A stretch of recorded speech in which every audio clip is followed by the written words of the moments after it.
Hey guys, tonight, we're not standing in front of the Colosseum. We're not raising goblets in marble villas. We're somewhere smaller, quieter, where the gods don't speak so loudly. And the shadows never really leave. You're in a Roman home, not one of grandeur, but a modest house, one lamp still lit, a child already asleep, and a man your father counting beans in the dark. Because tonight isn't about triumphs. It's about protection. Salt on the windowsill, ash beneath the bed, a mirror turned to face the wall. The histories often skip this part, the rituals, the whispers, the night Rome protected itself, not from barbarians, but from the restless dead. You might think Romans were ruled by reason, but they were ruled just as much by silence, by the sound of nothing. Just before something knocks. Before we begin, I'd love to know where you're tuning in from and what time it is there. Drop a comment. It's always strange and beautiful to see this sleepy little community stretch across time zones. And if you enjoy these quiet, curious walks through forgotten corners of the past, consider liking or subscribing. It helps more than you know. Now, dim the lights. Maybe turn on a fan for that soft, steady hum. Let your shoulders drop. Let the mattress hold you. You're not in danger. You're just listening.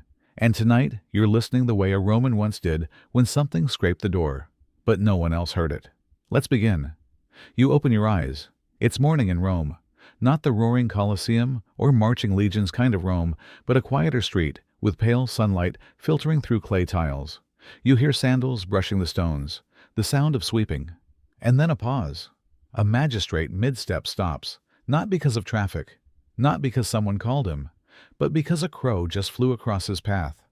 To the left. He stands still, shifts his weight. Then turns around. He'll take the long way today, because in Rome, even the most rational men feared what they couldn't explain. This was an empire built on logic, law, and military precision. But right beneath that, woven into every marble crack and marketplace whisper, was superstition. They had rules for everything. And also, charms for everything else.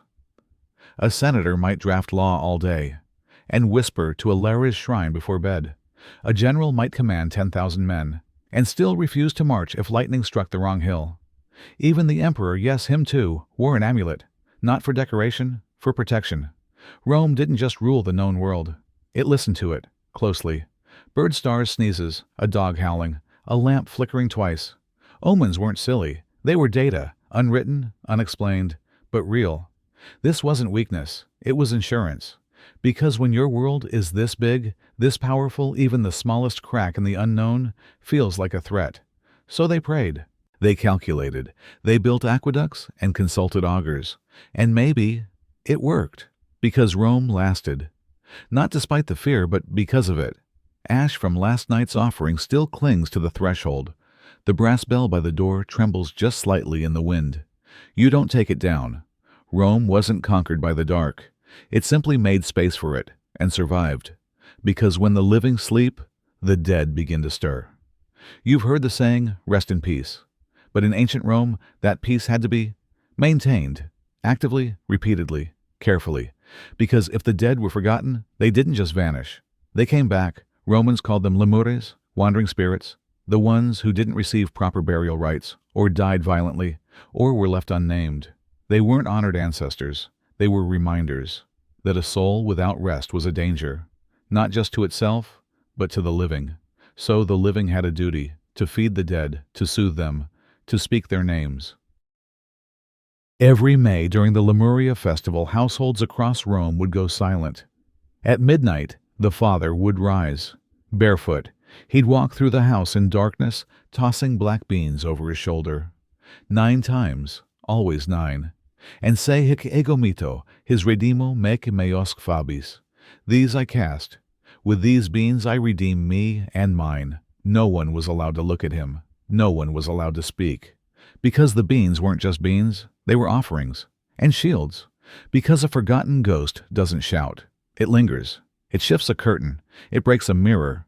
It takes the warmth out of your bed. To live well in Rome, you had to keep the dead calm, even if that meant sleeping beside ash, or never lighting a certain corner of the room, or leaving a bowl of milk on the threshold and never asking where it went. They didn't fear death. They feared the unrest that came after. and they treated memory as a form of survival. You wake early, but you don't get up. Not yet. You listen first. If the dog outside howls, you wait.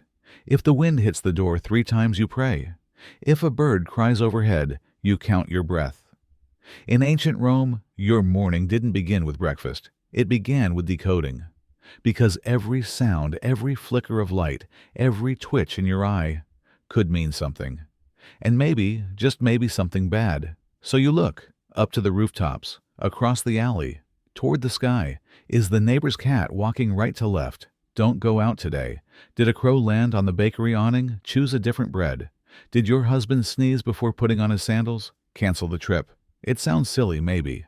But in Rome, portents were part of the weather. You didn't ignore them any more than you'd ignore thunder. Omens weren't all bad. Sometimes they came as doves. A lucky stumble. A dream of running water. But the thing about signs is that they don't come with explanations. Only feelings. And feelings ruled more than logic ever admitted.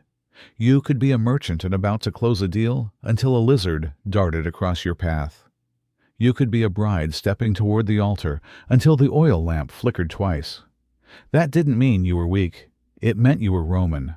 Augurs, the official readers of signs, were as respected as judges.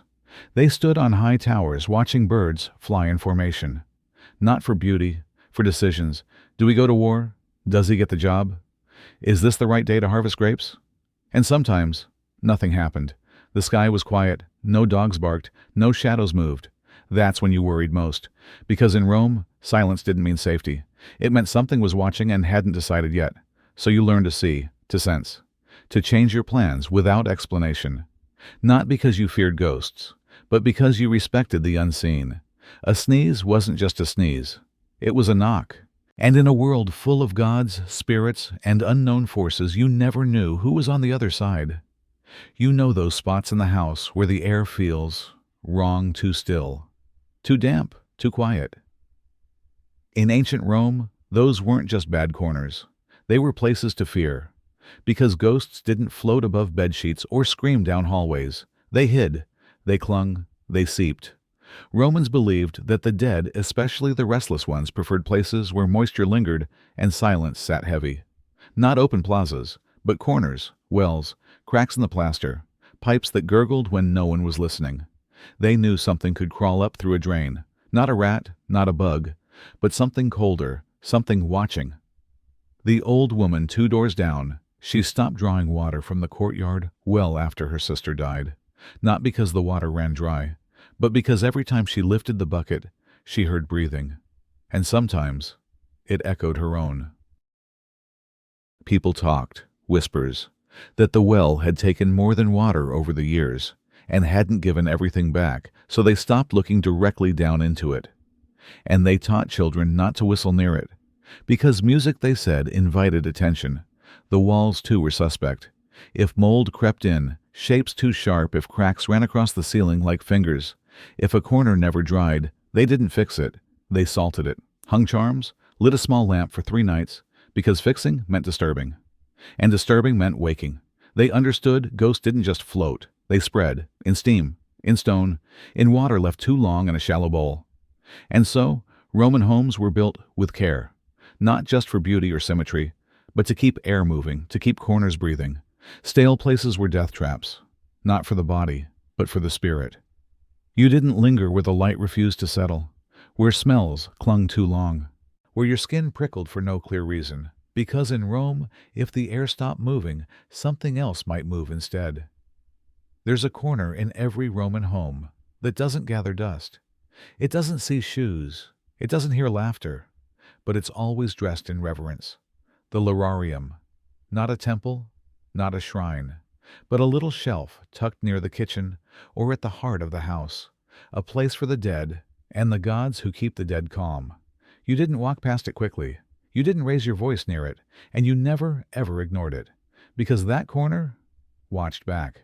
Inside were small clay figures, the lares and penates, household guardians, sometimes a little statue of your grandfather, sometimes just a painted eye to remind you they're still here. Before meals, a drop of wine, a scrap of bread, sometimes just a pinch of salt, not for flavor, For memory, every family, rich or poor, left something, not out of fear, but respect. You don't eat in a Roman home without acknowledging who ate before you. Even children knew. They were taught to nod toward the corner before taking the first bite, to never turn their back completely, to whisper bene valias, be well to the shadows that lingered near. Because they weren't gone. Not really. They sat with you, silently, listening. The dead in Rome weren't feared. If they were remembered, forget them, and you'd feel it. Milk curdling too fast, the hearth fire refusing to light, nightmares, cold in your joints that no blanket could cure. So the ritual stayed, simple, humble, repeated without fail. Even when Rome itself shook with war or famine, even when gods rose and fell, the corner stayed lit. Because faith doesn't need grandeur. Sometimes it just needs a quiet corner, a piece of bread, and a name spoken aloud, even if only in a whisper. You'd think the city was asleep. The taverns have closed, the bathhouses have emptied. The streets finally are quiet. Only the occasional hoof on cobblestone, distant and hollow. You lie in bed listening, to the breeze slipping through the shutters, to the last creak of wood settling for the night. Rome, it seems, has gone still. But not all of it. In a modest home not far from the Subura district, a man sits upright. He doesn't light a lamp. He doesn't wake the others. He just slides his feet quietly onto the floor and begins counting. 9 beans, black, smooth, one by one into his palm. He whispers the words his father taught him, and his father before that. Haec ego mito, his redimo mece meosque fabis. These I cast. With these I redeem me, and mine. He walks through the rooms, barefoot, careful not to step too loudly, tosses each bean into the shadows behind him, not toward anyone, just away, because he isn't speaking to the living. And he isn't alone. No one else sees this. The family sleeps. Even the dog doesn't stir. But the ritual must be done. Tonight is the appointed night. And ghosts, like old debts, don't forget when they're owed. This is Rome, yes, the seat of emperors and engineers, but also the city of watchers, of listeners, of midnight whisperers. Because no matter how strong the walls, no matter how paved the roads, there are places where reason pauses, where a man alone in the dark does something ancient, not because he believes it will work, but because he knows what happens when it doesn't. And so while the city rests, he walks, he whispers, he counts, a bean for each ghost, a breath for each name no one says aloud. And when the 9th hits the floor, he closes his eyes, not to sleep, but to listen.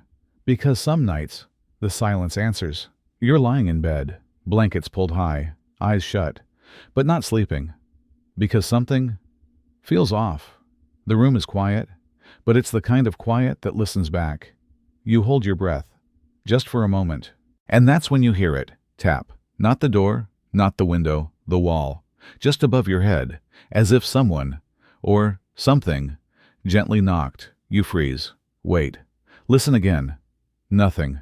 You tell yourself it's the wind, the old clay bricks, maybe a neighbor. But then tap. This time behind you, the other wall, lower. Your breath catches in your throat.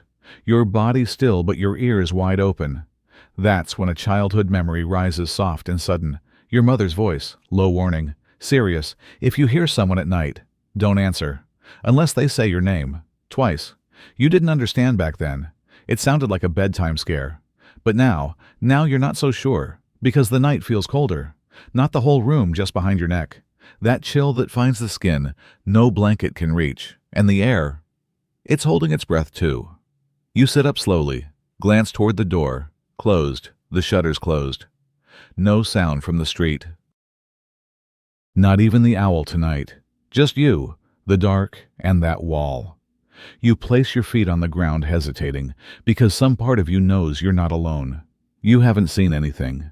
Nothing moved, but something shifted. The kind of shift that doesn't need sight to be known. A silence that crept in, and brought something with it. You whisper your own name just once. To test, to claim yourself. Nothing answers. But that doesn't mean nothing's there.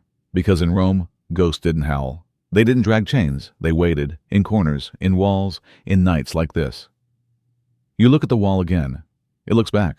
And somewhere behind the plaster and stone you feel it, not a presence, a pressure, a warning. You pull your feet back onto the bed, lie flat, eyes open now, and wait for the night to pass, because when the living sleep, the dead begin to stir. And so your father rises, not to work, not to pray, but to keep the dead at bay. He doesn't say your name, doesn't make a sound beyond his breath. He just lifts the curtain steps into the hall and disappears into the dark. You've seen this before every May, but you still hold your breath when it happens, because tonight is Lemuria. The doors creak. The oil lamp in the corner burns low, its flame carefully trimmed to be just enough, no more. Shadows stretch long across the tiles. You stay in bed, still, eyes closed. That's the rule. No one moves, no one speaks, no one watches, because tonight the house doesn't belong to the living. It belongs to the lemurs, wandering spirits, unsettled, hungry for warmth, memory breath. They don't knock, they don't scream, they drift. And so your father walks barefoot room by room, in his hand, black beans. Not food, not for eating. Each bean is a barrier, a voice, a gate. With every toss behind him, he whispers hec ego mito, his redimo meke meosk fabis. These I cast. With these beans I redeem me and mine. The words are old. You don't even know what they all mean. But they carry weight, like smoke, like the scent of something burning that isn't wood. You picture him in the atrium now, tossing a bean into the shadow behind the pillar. Then another at the base of the family altar. Then near the door where the wind creeps through the stones. You hear the faint pat-pat of his feet on cool tile, and then the soft tick of a bean hitting the floor. Then again, 9 times, always 9. When he finishes, he washes his hands in silence. Not to clean them, but to close the ritual, and only then does he return. No one speaks until the sun rises. No one looks him in the eyes until breakfast. And if he did it right, if the words were said cleanly, if the beans fell in the right spots, if no one broke the silence, then the house will be still. Just air, just walls. But if a curtain shifts without wind tomorrow, if milk spoils too soon, if a mirror cracks before its time, then the beans weren't enough. And the lemurs are still here, but sometimes the beans fall silent, and the ghosts don't leave. That's when people turn to other things, older things, sharper things. Because for some spirits, black beans aren't enough. Not if the death was wrong, not if the name was never spoken, not if the soul belonged to a child, infantes. The Romans feared them most, not out of hatred, but because they didn't know where to place them. Not quite part of the living, not yet claimed by the gods. And if they died unnamed, they were rootless, unanchored, and angry. The family next door had just moved in. They meant no harm, but they didn't know. No Lemuria, no beans, no whispering prayer. Just an evening meal, laughter, unpacked baskets, wine. That night, just before sleep, they heard it. Laughter. Not adult, not joyful. Something smaller, lighter, like the giggle of a child hiding behind a curtain. But they had no children, and neither did their neighbors. The father checked the window. It was open just slightly. He swore he had closed it. The fire, steady all evening, blinked out. No wind, no movement, just gone. Then came the sound again. Closer. A short gasp between giggles, like a child trying to stay quiet but playing. They didn't sleep that night, and in the morning the house was cold. Not just in temperature and feeling. Bread didn't rise, wine soured. They ran to the local priest, and he told them, "You forgot the dead." No ritual, no beans, no offering. So the family tried everything. They lit oil lamps in every room, burned rosemary and sulfur, traced protective circles with charcoal at every doorway, and finally the oldest solution, blood. A chicken, slit at the neck. Its blood dripped into a bowl of salt and ash, placed by the window where the laughter had first come. The house stayed silent that night. No wind, no giggle, just silence. Maybe it worked, maybe it didn't, but the window has stayed shut ever since.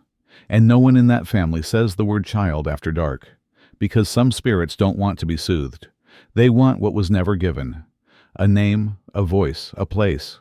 And if they can't have that, they'll take whatever's left. So they added more. And the most powerful shape was the most unexpected. Not a sword, not a cross, not even a god's face, but a phallus. Fascinum. You see it everywhere in Rome once you know to look. Carved into door frames, hung from children's necks. painted above the bakery, dangling on wind chimes, a symbol not meant to shock, but to protect. The Romans believed in the evil eye malocchio, a gaze that could wound, not with words, not with fists, but with envy, with attention. And the only thing more powerful than that kind of dark magic was life. Raw, unapologetic, fertile life. The phallus wasn't obscene. It was defense, a challenge, a joke, a shield. Even generals wore tiny bronze fascia around their necks beneath their tunics. Not for luck, but for safety. Mothers tied them around babies' cribs. Fathers carved them into front doors. Some even buried one under the first stone of a new home so that nothing unseen would cross the threshold. And sometimes they came with sound, little bells, chimes, tinkling softly in the wind. Because spirits, they believed, hate laughter, hate mockery, hate reminders of everything they've lost. So the Romans hung their protections not with fear, but with a smirk. One that said, "Yes, we see you." No, you can't have this. The fascinum was absurd, yes, but that was part of the magic. You can't fear what makes you laugh. And laughter in the dark is power. You remember the one at your childhood home? Small bronze faded, dangling just above the arch. You didn't know what it was back then. Only that it chimed when the wind blew wrong, when dreams turned sour, when the dog refused to enter the room. And in those moments, your mother would glance toward the bell, then exhale, as if reassured. You do the same now. Eyes on the door, ears tuned to the faint ting in the hallway. It's not the prettiest charm, but it works, or at least, it keeps something out, because sometimes danger isn't unseen. It's staring right at you. The malocchio, the evil eye. In Rome, it wasn't a metaphor. It was a force, a gaze with weight, a stare that stuck to the skin like cold water. People feared it the way you fear a fever, not because it hurts, but because it arrives without warning. You could be walking through the market, basket of figs in hand, and feel it. A sharpness at your back, a heat at your neck, not the sun. Someone watching, not in admiration, not even in hatred, but in envy. That was enough. The Romans believed envy could curdle milk, dry up fertility, bring boils, ruin fortunes, take breath from the healthiest lungs. A look could be a curse. So they protected themselves. You'd see it everywhere if you looked closely. Small amulets tucked beneath tunics, knotted cords around wrists, tiny eyes painted on lockets, even garlands of garlic hanging by bread stalls. Vendors hung polished metal discs behind their counters, not for reflection, but to bounce a cursed glance back where it came from. Newborns wore beads, athletes kissed charms before a match, and when all else failed, people spit, 3 times, softly. To the left, patu, ptu, not in disgust, in defense. If someone complimented your child too strongly, you spit. If a stranger stared too long, you spit. If a bird landed on your roof, if your bread rose too quickly, if your dog barked at nothing, you spit. You remember the lesson from your aunt, told half, whispered spit, before the envy settles. Because once it sticks, once it finds a crack, the evil eye doesn't blink. You still feel it sometimes. That invisible prickling at your scalp, that instinct to turn around, that second heartbeat in the back of your neck. And maybe it's nothing, or maybe just maybe someone's gaze got in. So you do what they did. You press 2 fingers to your lips, spit once, twice, 3 times, and hope that the eye looks away. And the smallest, most vulnerable Romans needed the strongest protections. So they gave them the bulla, a tiny charm, a pouch no bigger than a fig, worn around the neck of every Roman child, especially boys, before their name had weight, before their voice had volume, before the gods even knew they were here. Because in those first years, anything could take them. A fever, a cough, a shadow, and sometimes a spirit. They said newborns were soft to the world, but also open, too open. And if something unseen took notice, touched their breath, brushed their cheek, that child might never cry again. So, the bulla was armor. Against air, against gaze, against whispers not meant for the living. You remember holding your cousin's baby for the first time, his neck barely strong enough to lift the head, but the bulla already there. A gold disc warm from skin, its cord tight enough to hold but loose enough to grow with him. Inside, you were told, was a folded scrap of parchment, a smudge of ash, a sliver of bone, a prayer. You never opened one, No one did. That was the rule. To look was to weaken it. To question was to invite attention. And attention could be deadly. The bulla jingled softly when the baby turned his head. A dry, papery sound. Barely there. Like wind across reeds. You remember that sound, and you remember the stories of a neighbor's baby gone in the night, healthy, fed, swaddled tight, and, in the morning, still. The midwife said it was illness, but the mother swore she saw a pale print on the child's cheek, a mark, like a thumb. There had been no bulla, just a necklace too short to be tied in time. The next day the family nailed iron to every doorframe, hung garlic, burned olive leaves. But it was too late. The bulla was never meant to reverse death, only to buy time, a fragile jingling promise that this soul was spoken for, that this life had a name, a home, a watchful eye. And sometimes that was enough. They protected the neck, but the true entry was the door.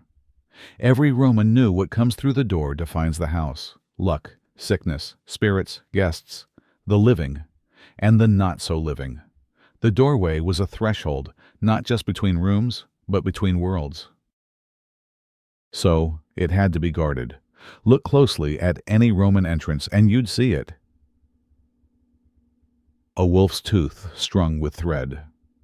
A nail, not hammered in, but pressed gently into the wood. A circle of laurel leaves browned with age still clinging above the arch.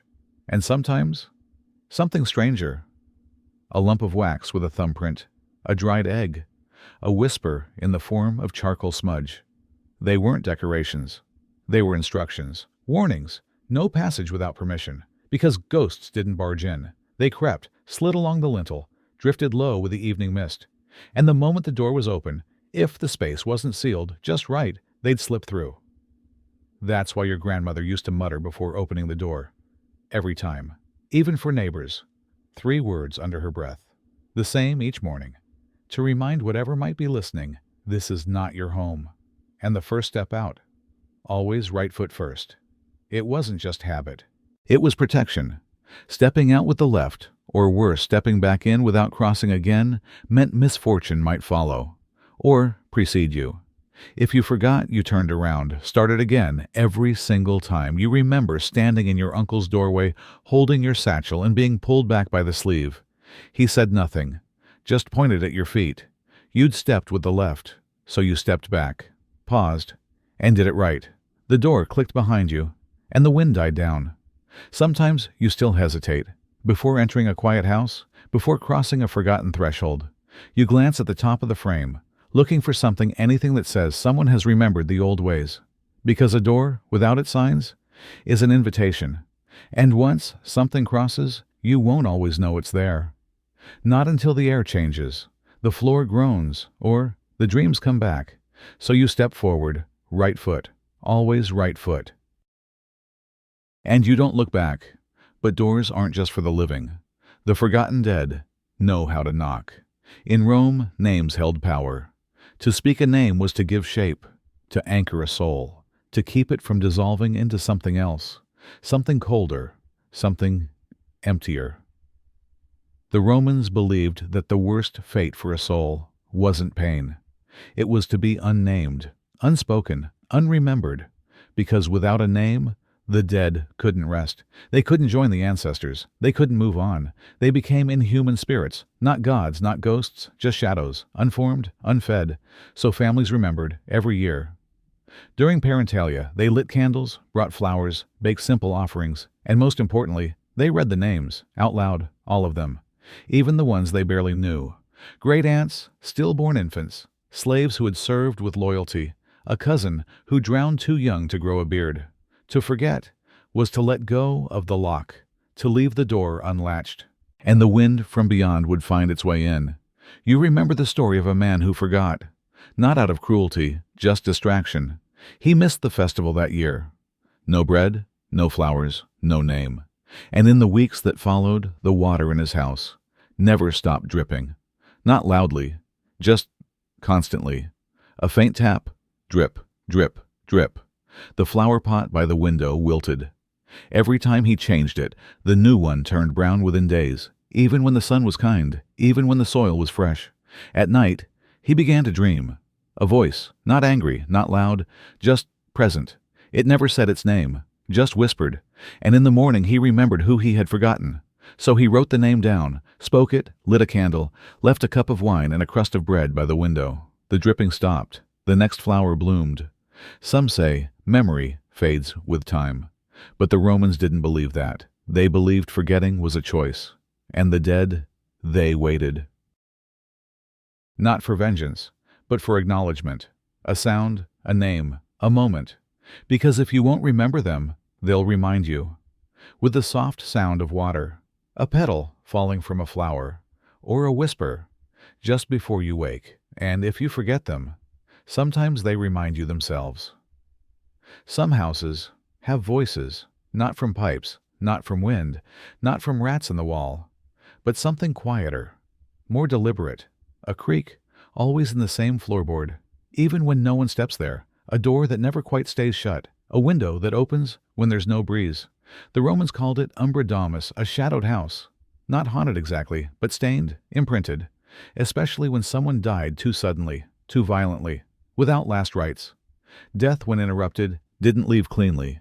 It lingered, not as a scream, but as a whisper. Pliny the Younger once wrote of such a place, a grand villa beautiful by daylight, but cursed by night. The tenants reported strange dreams, murmurs, the sound of chains, not from the dungeon, from the atrium. They abandoned the home, but the whispers stayed. So what did the Romans do when a house turned cold? They didn't flee. Not at first. They performed rites. The family would gather ash and salt, sweep every room backward, not to clean, but to disturb whatever had settled. Then, for 3 nights, they would open all doors and windows, every entrance, every threshold, let the wind in, let the soul out. Sometimes they'd place food in the corners, simple things, bread, honey, milk, sometimes a little wine poured onto the stones. A whisper in reverse, "You're free to leave," because the Romans believed that walls could remember, that a ceiling could hold on to sorrow, that grief could soak into plaster. And if you didn't make space for it to leave, it stayed. You remember your aunt's house, how no one used the back room after your cousin died. Not out of fear, but out of respect.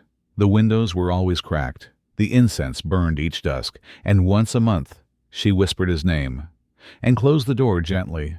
That room was never loud, but it always felt watched. Some houses keep the sound, others keep the silence.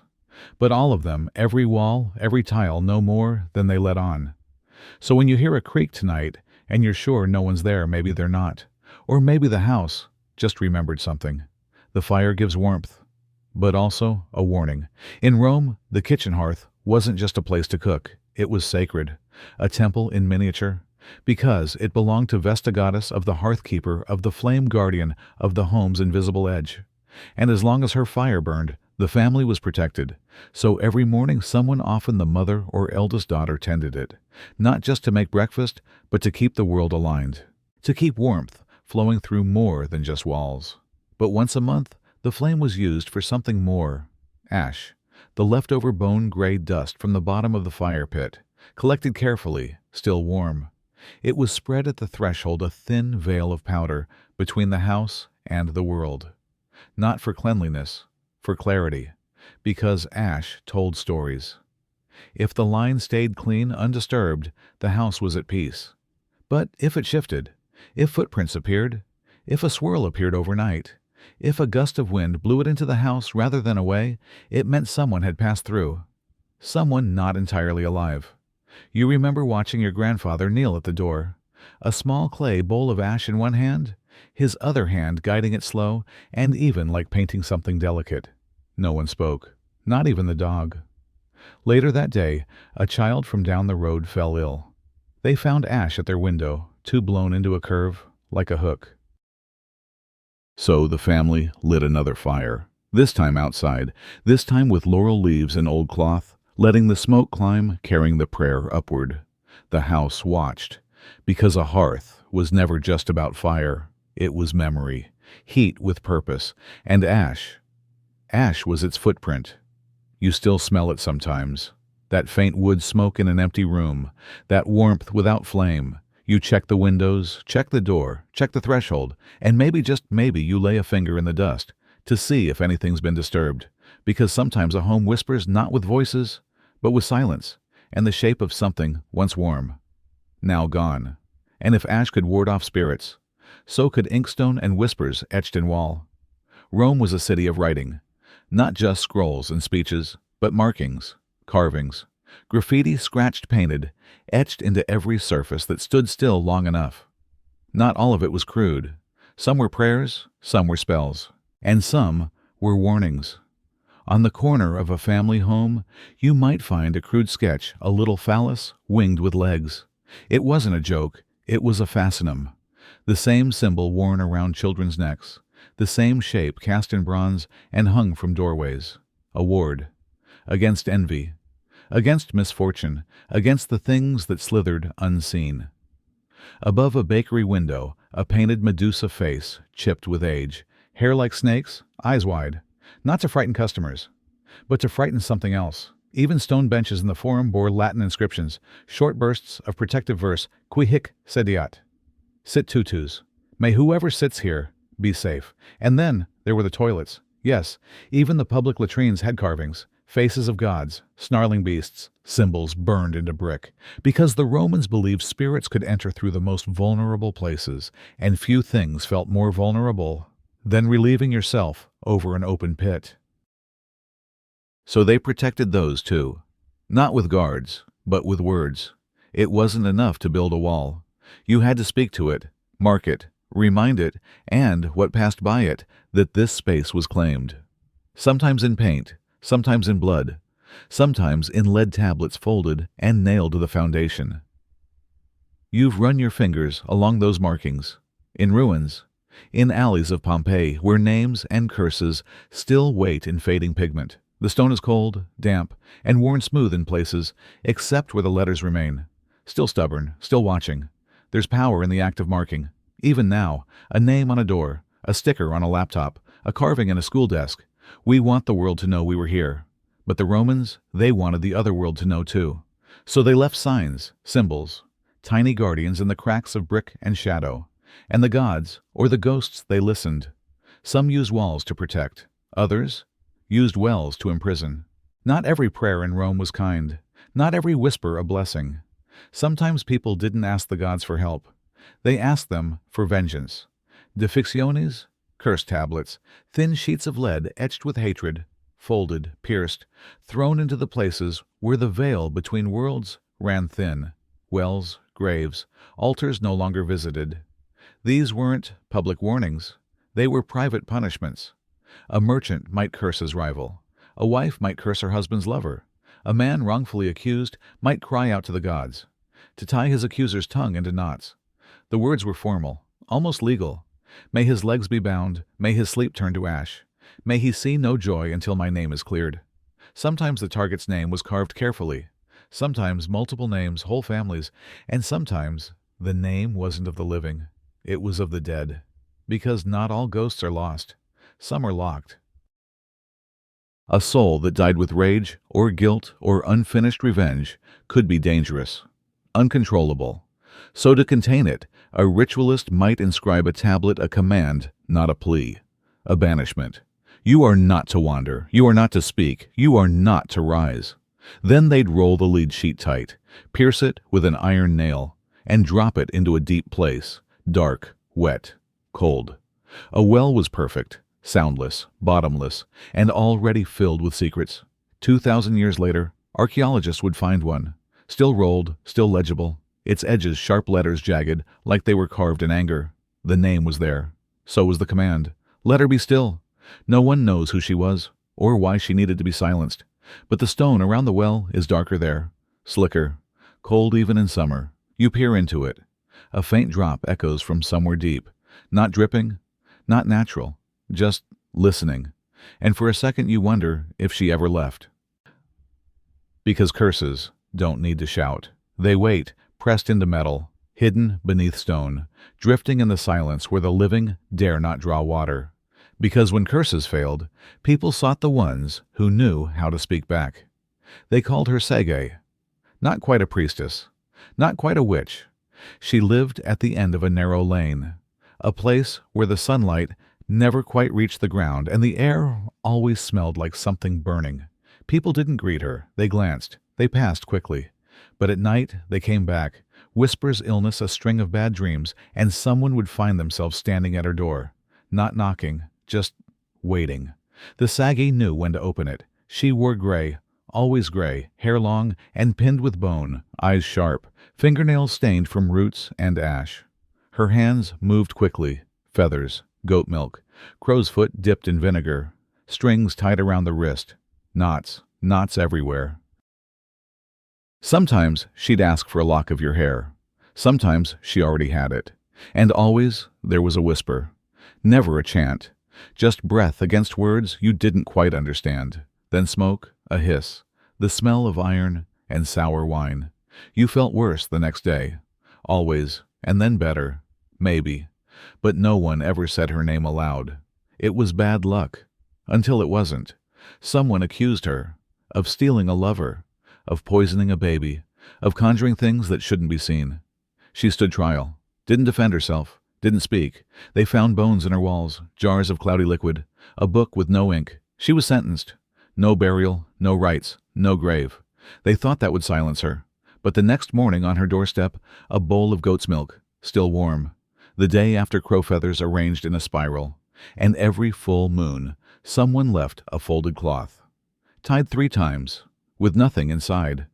Just a message they still needed her.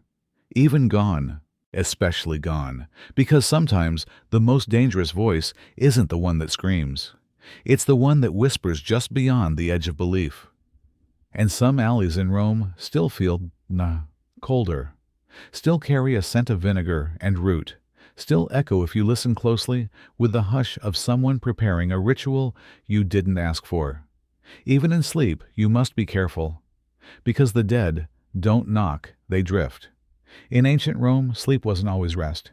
It was a threshold, a doorway, one that opened both ways. There was a belief, quiet but firm, that if your head faced north while sleeping, you invited the spirits in. Not through the door, but through the dream. So the elders adjusted. They placed bricks under pillows, small, worn, sun-warmed during the day to keep the head turned away from danger. They sprinkled salt beneath the bed, not for mice, but for the ones who crawled unseen. It wasn't just a superstition. It was protection. Because not all rest was peaceful, and sometimes, even in your deepest sleep, you could feel a chill, a presence, something watching from beneath. You're dreaming now. You think you are. There's water, dark, shimmering. Your feet are bare. Cold stone below. You walk not because you want to, but because something behind you breathes slower than you do. You turn, but nothing's there. Just ripples. And the sound of cloth dragging over floor. You wake, but not fully.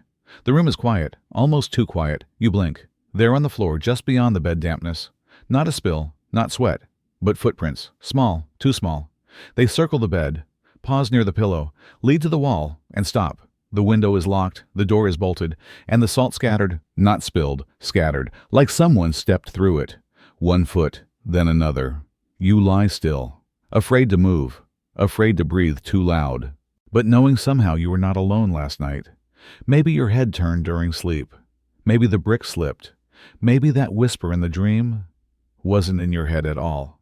In Rome, dreams were watched, interpreted, recorded like messages from gods or ghosts. A bad dream wasn't ignored. It was investigated. Because rest wasn't just recovery. It was exposure. And sometimes if you slept the wrong way, you woke up facing the wrong kind of company. And if your bed isn't safe, the steam might be worse. In Rome, the bathhouse was a place of routine, cleanliness, conversation, comfort, but not always peace. Some bathhouses, the older ones, the ones with cracked tiles and cold corners, had reputations, not just for theft, not just for disease, but for things whispered between steam and stone. A cry, soft but sharp, cutting through the hiss of hot water on tile. Or a breath, too close behind, a shadow that shouldn't fall on your towel.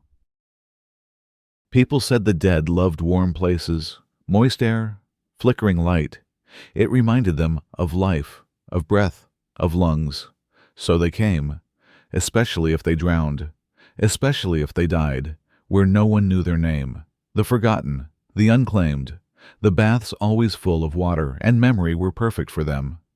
Some bathers brought offerings, a coin wrapped in cloth, tucked near the drain, a prayer scratched behind a pillar, a piece of hair burned in oil before stepping inside, and always, the lamp, a small clay vessel, filled with scented oil lavender rosemary bay, lit at the start of the bath, placed high where the shadows pooled thickest, because if the lamp stayed lit, you were safe. If it flickered, you left. If it went out, you never returned. There were stories of men who lingered after dark, steam thick, breath thin, hearing voices in the mist, a woman crying, a child humming, a whisper without words. One man, a merchant, claimed he saw his dead brother's reflection. In water that hadn't yet stilled, he ran. The next morning his towel was still there, folded, dry but smelled of iron. Even Pliny wrote of baths that echoed wrong, that sounded full even when empty, where no flame lasted longer than a few heartbeats. So people washed quickly, kept their eyes down, never stayed too long in the hottest rooms, and if they ever saw a footprint in the steam, one that didn't belong to them, they didn't wipe it away. They left, quietly, gratefully, because the dead didn't want to hurt you. Not always. Sometimes they just wanted warmth, and the feeling of being alive one last time through your breath, because when the steam clears, your mind opens, and sometimes they find you there. You wake heart-pounding, but not from fear. Not yet. You remember the dream. It was her, your grandmother. She was sitting by the hearth in the old house, the one that collapsed years ago. She smiled, but her eyes were wrong, and when she spoke, the voice wasn't hers. "Don't go back to the well," she said, then faded, like breath on a mirror. You sit in the dark sweating, though the room is cold, and the dream, it lingers, not just in memory but in your chest, heavy, insistent. In ancient Rome, dreams weren't dismissed. They were watched, interpreted, feared. You weren't just visited. You were warned. The dead used dreams like doors, thin thresholds where rules blurred. They could speak, they could guide, or mislead. So when Romans dreamed especially of the dead, they took it seriously. There were temples built just for this. You'd bring your dream written out on wax or cloth and offer it to a priest. At the temple of Asclepius, you'd even sleep there, on sacred skins, hoping for a vision or an answer. The gods spoke through dreams. So did the ghosts, and not all messages were clear or kind. A dream of fire could mean illness, a dream of teeth betrayal. A dream of someone dead telling you not to do something that meant something was already watching. Some kept dream journals tucked beneath the family shrine. Others tied knots and string, one for each night's dream, hoping to bind the bad ones shut. But the worst dreams were the recurring ones, the kind that grew sharper each time, that started with a voice, then became a hand, then a pull. You remember now, you've had this dream before. The warning, the well, and the smell of wet stone. You light a lamp, its flame dances, uncertain. You whisper a prayer, not for understanding, but for distance, for sleep to stay sleep.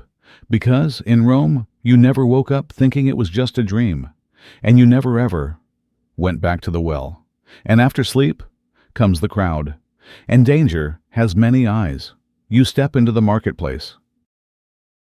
It's loud, alive, a crush of voices. Hand smells goat cheese, garlic sweat, sun on wet clay. Coins clink, deals are struck, and always eyes. Too many of them. In ancient Rome, markets were more than places of trade. They were arenas of energy, of envy, of accidents no one could explain. The old woman at the fruit stall wears 3 rings, not for beauty, but for luck. Silver to deflect, amber to absorb, iron to ground. The butcher has a charm hanging just below the cleaver, a tiny fastenum carved in bronze, its shape crude, deliberate, to mock, to protect. Even the flower girl, young bright-eyed laughter, like wind chimes, wears a braided string soaked in garlic water. You wouldn't know it unless you stood close.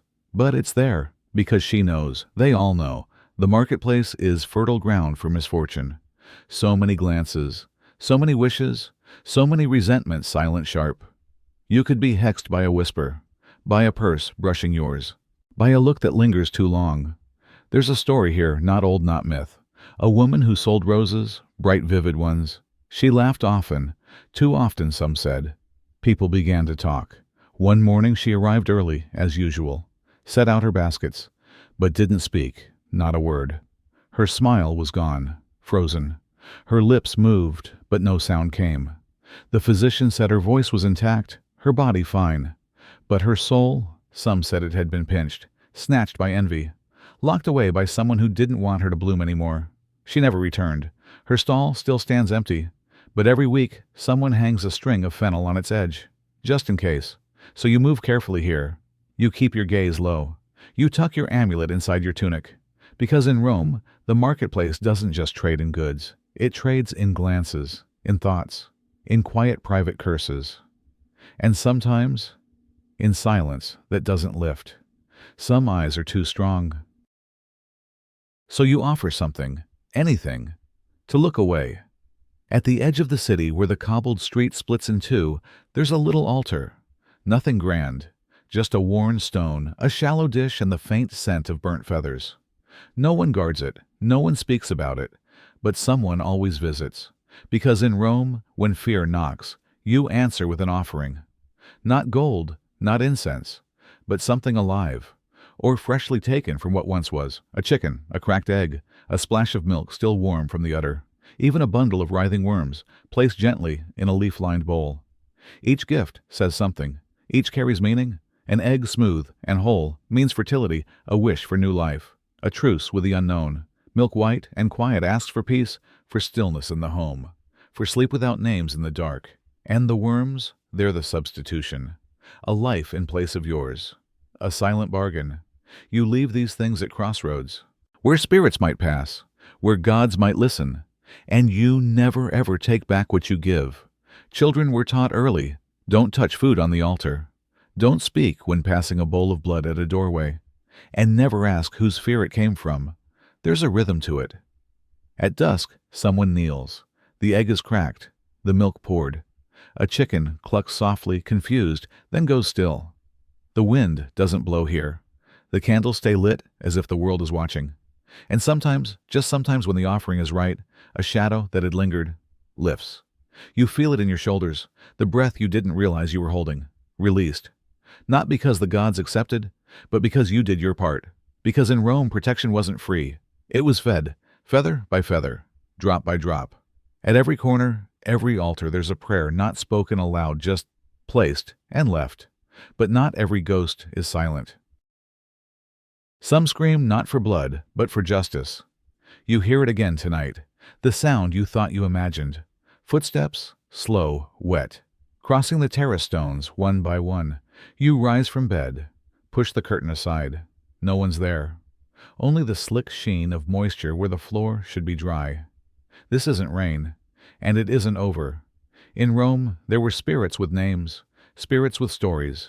But the ones that frightened people most were the ones with reasons. The unjust dead, the ones who had been buried too quickly, too quietly, without apology, without closure. They weren't mourned, they were silenced. And silence is a poor shroud for rage. A mother in Trastevere lost her son. A young man, 19, maybe 20, accused of theft. No trial, no proper rights. He was taken in the night and buried by strangers in the pauper's field. She wept, lit candles, spoke his name into corners. But then it began. Every night she heard it slap, slap, slap, barefoot steps on wet tile. Not fast, not erratic, just consistent, as if he were pacing, waiting. She moved homes, burned incense, paid for new prayers. But the footsteps came anyway, and others heard them too. Soon a sickness spread down her street. No lesions, no fever, just fatigue, coughs, children with pale lips and dull eyes. They called it the gray drift, and no one could explain it. The priest came, then the augur, and finally someone dug up the boy. They found him with clenched fists and a mouth packed with straw. He hadn't been dead when they buried him. They gave him rites, a proper tomb, his name etched in stone. The footsteps stopped. In Rome, when a spirit brought disease, it wasn't random. It was a message, a reckoning. And if you heard water where there was none, or dreamed of eyes behind closed doors, you knew it was time to ask, who have we wronged? Because not all hauntings are wild. Some walk with rhythm, with purpose. And if they weep, you'd better listen. And so they draw a line between them and whatever might come crawling in. The doorway is quiet now, but that doesn't mean it's safe.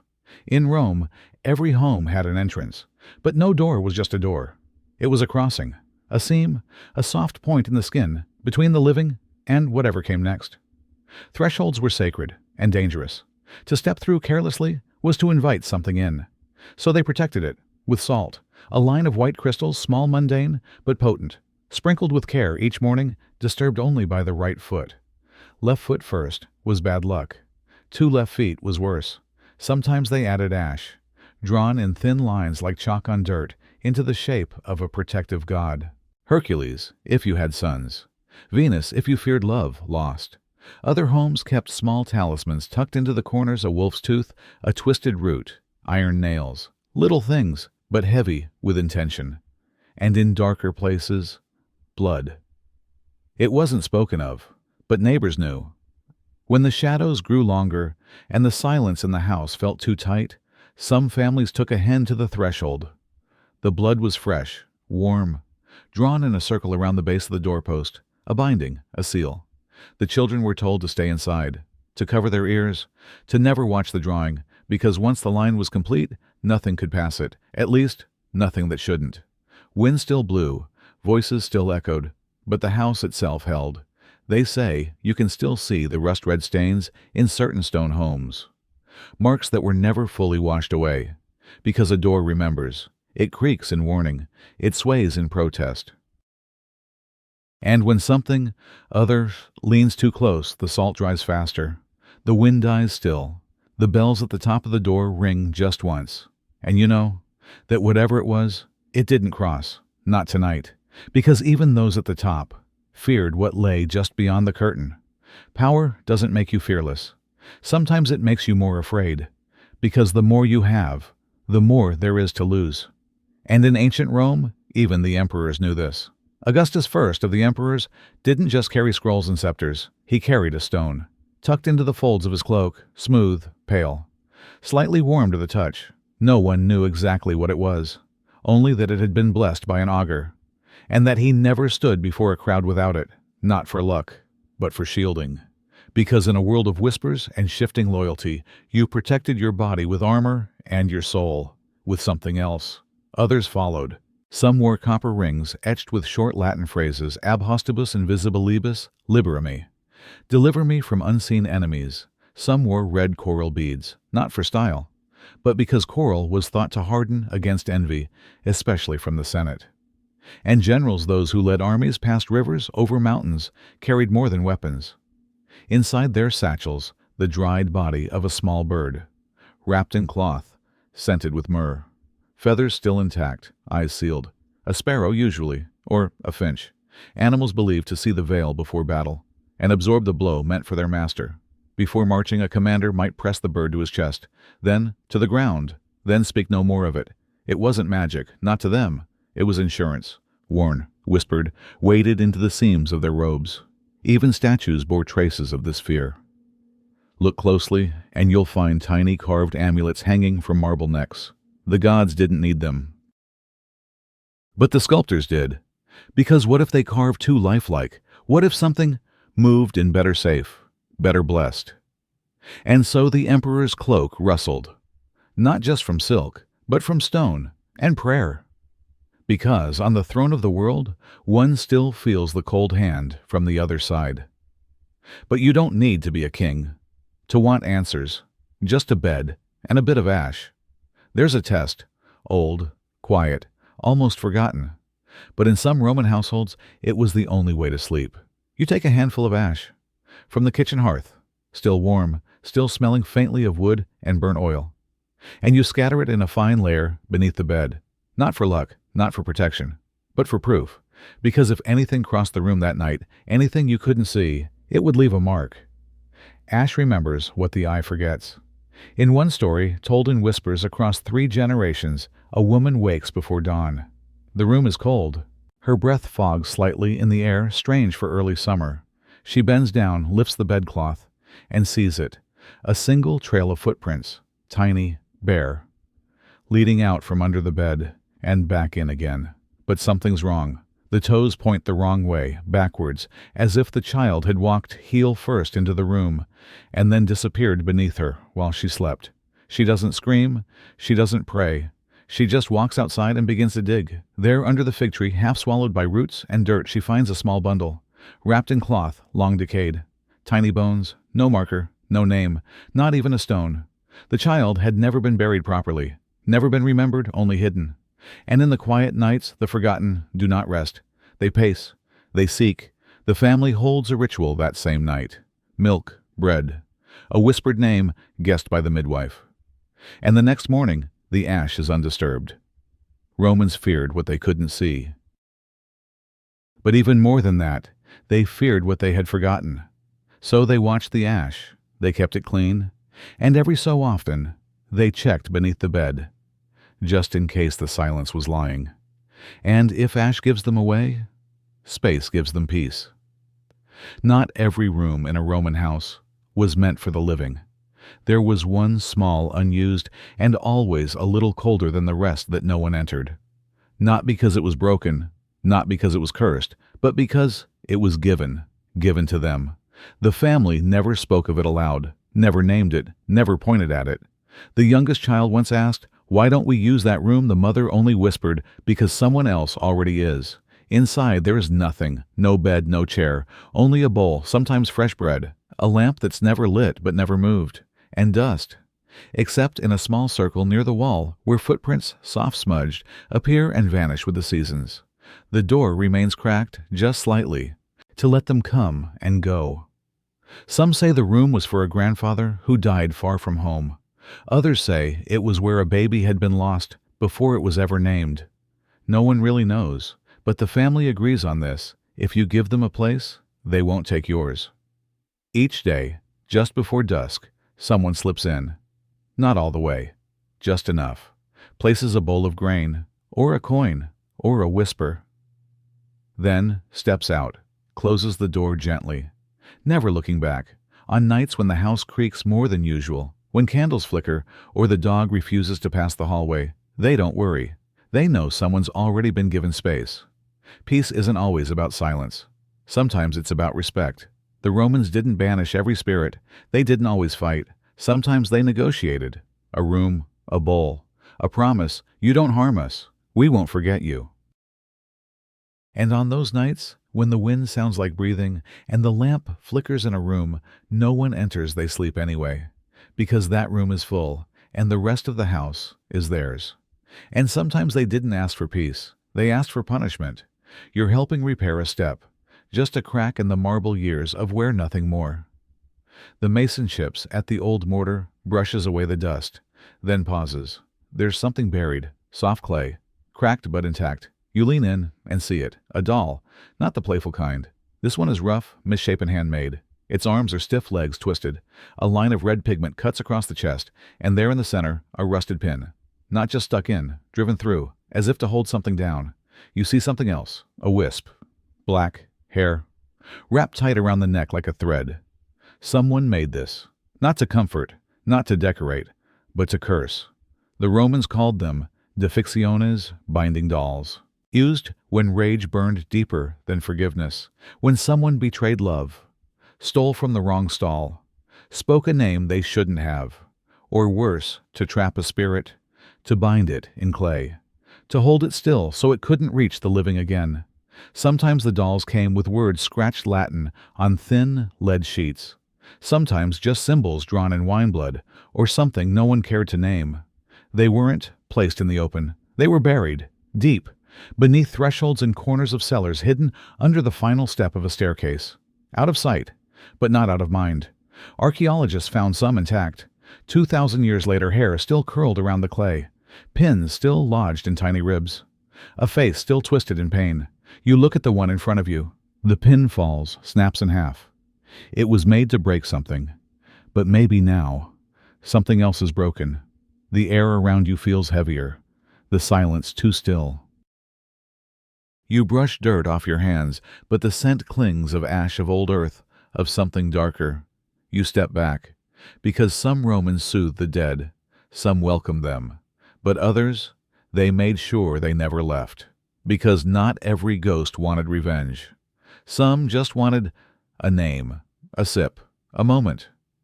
You open the door, just a crack. The moon is full. Cold light spills across the stones.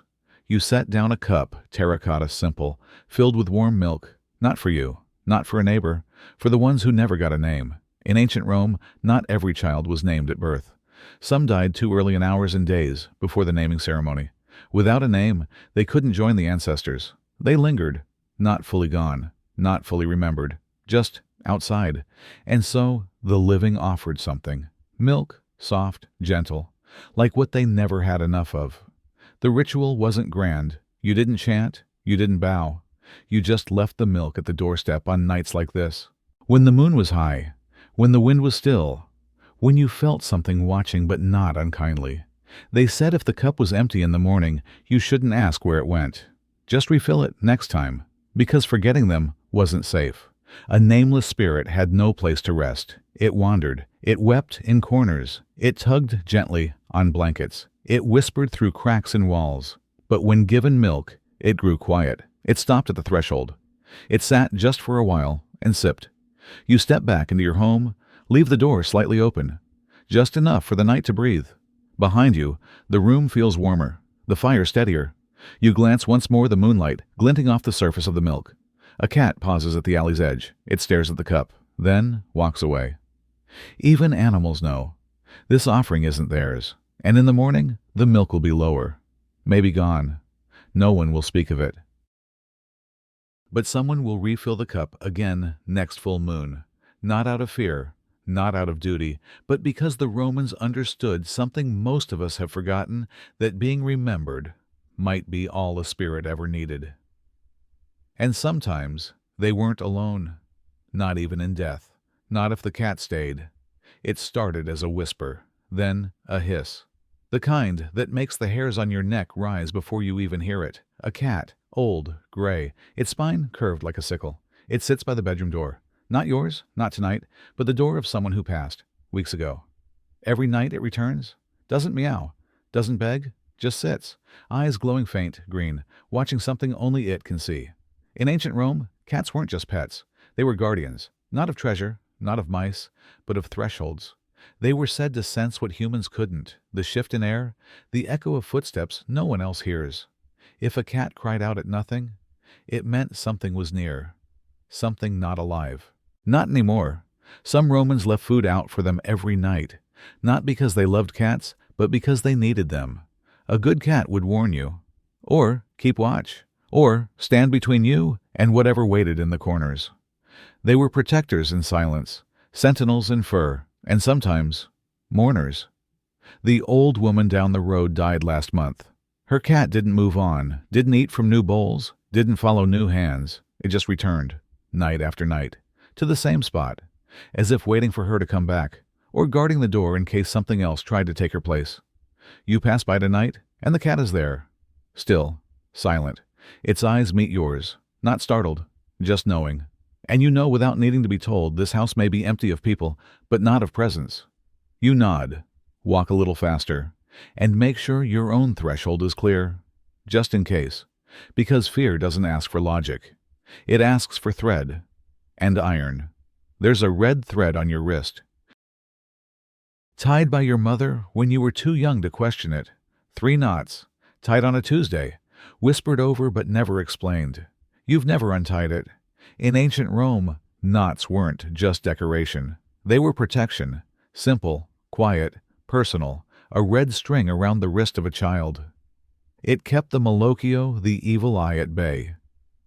But it wasn't just children. Doors too wore knots, little cords tucked behind hinges, braided loops tied to door handles. Each knot closed a path, blocked a presence. A loose thread could mean an invitation. So they tied, and tied again, but knots were only the beginning. Some homes went further, iron nails, driven straight into the threshold, not for carpentry, but to pin the boundaries shut.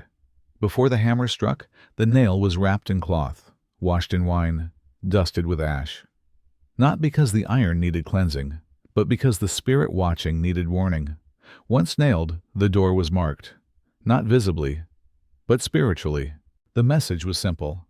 You are not welcome past this point. Neighbors would hear it. The tapping, a sharp rhythm in the late afternoon. 3 knocks, then silence. They didn't ask, didn't knock. They simply crossed the street and let the ash settle. Inside, the family would sweep around the door for days, never stepping on the iron, never touching the cloth again. Sometimes you still feel the nail beneath the mat, even generations later. It's rusted, small, but firm. Because in Rome, you didn't always fight spirits with words. Sometimes you tied a thread, sometimes you drove a nail, and sometimes that was enough. And if thread binds and nails anchor, then reflections release. You weren't supposed to look, but the candle flickered, and something in the glass shimmered. So you turned. At first, it was just your face, your eyes, but then not quite your eyes. They didn't blink when you did. In ancient Rome, mirrors weren't decoration. They were passageways. Shiny, still silent, and dangerous. The rich draped theirs in cloth when someone died, not for grief, but for safety, so the soul wouldn't get caught in the reflection. Because a trapped soul lingers, it watches, it waits, and sometimes it mimics. There were stories of people catching a movement in the mirror after walking away, of voices coming not from rooms, but from reflections. And if the glass cracked, it meant the barrier had broken, that something had crossed. One Roman woman, so the story goes, noticed the crack only when light hit it right across the eye of the reflection. She never used that room again. Even today in that abandoned villa, no mirror hangs on that wall. Only a patch of clean plaster where the glass once was. You can still see the outline, because sometimes it's not what's beyond the mirror that scares you. It's the part of yourself you leave behind inside it. Not all hauntings are cruel. Some are just not finished. Every year on the same day, someone hears it. The soft clack of stones. A game, maybe. The kind children play when no one's watching. You step into the alley, empty, but you hear it again, a stone skipping across bricks. Then silence. In ancient Rome, there was a story of a boy who died too young. No name was carved, no feast was held, just a mother's scream and a hurried burial. But she remembered. Every year on that day she left him offerings, a honeyed cake, a small cup of wine. She whispered his name, the name no one else used, and then she waited. And every year the stone would roll, once, twice, like tiny footsteps, until the 13th year. That night the alley stayed quiet. The wine remained untouched. The cake crumbled in the morning sun. She wept, not because she was afraid, but because she knew he had grown up. Somehow, somewhere. His spirit had aged and moved on. The Romans believed child spirits lingered, especially the unnamed. But even spirits they thought wanted to become something more. You stand there now, in that same alley, and though no one plays anymore, sometimes you still hear the echo. Not a ghost, just a memory that finally finished. And while some spirits leave quietly, others wait, in places too still to touch. You climb the hill just after dawn. The air is damp. The grass whispers underfoot. And there, at the top, hidden behind overgrown laurel and ivy, is a temple, small, cracked, forgotten.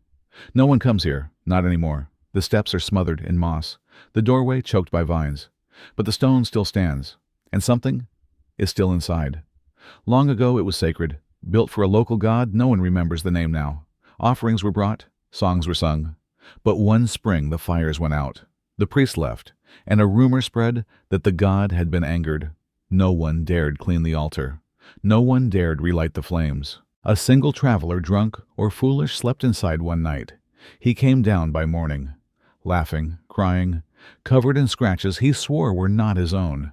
By dusk he had gone silent. By nightfall he didn't remember who he was. Since then, nothing, except the bird, a blackbird, always alone, circling the broken tiles at sunrise, perching, watching, then gone. Children throw stones if they get too close. Adults walk faster near the path, and the temple remains, unworshipped, unburnt, unspoken, but not empty, because even in Rome, even in its farthest corners, some gods were feared more than forgotten.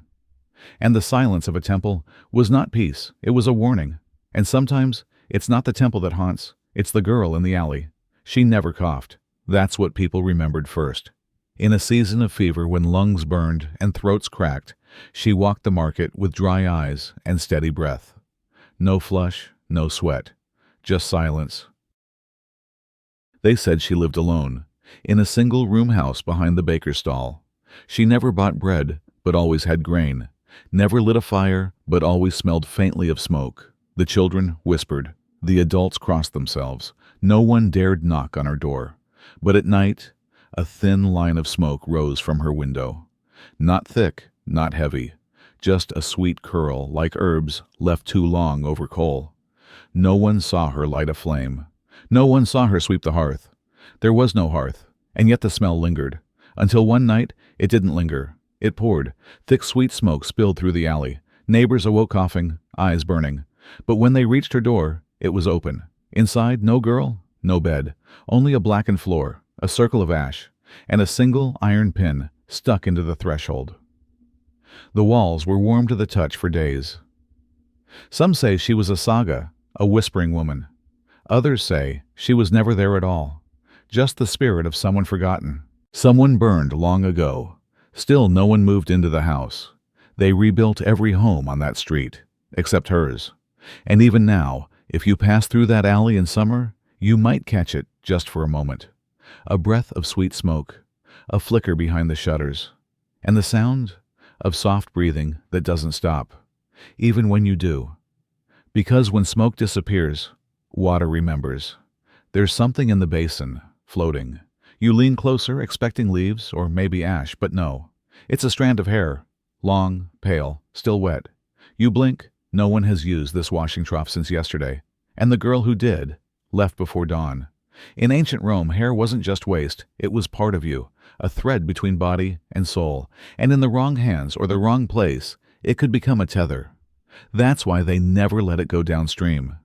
Never let it float. They burned it, especially children's hair, in small bundles over Vesta's flame mixed with kitchen ash. The fire purified it, severed the bond because water doesn't burn, it keeps, it carries, and the dead, the restless, know how to follow. Old women told stories of spirits using hair like rope, to hold on, to stay near, to crawl back through the pipes, through the wells, through dreams. You look again. The strand swirls once, then sinks. The water goes still, utterly, as if listening, and your hand, it's already damp, from when you brushed it aside without thinking. Only now do you notice the faint tug, not on your skin, but somewhere deeper, a heaviness behind your eyes, a pressure at the back of your neck. Tonight you'll dream of running water, of fingers brushing your shoulder from beneath the surface, and when you wake, your hair will feel different, a little colder, a little less, yours. And some spirits don't care for homes. They follow the harvest. The grapes were nearly ready, heavy, dark, sweet from the heat, and then gone. By morning, every vine stood limp.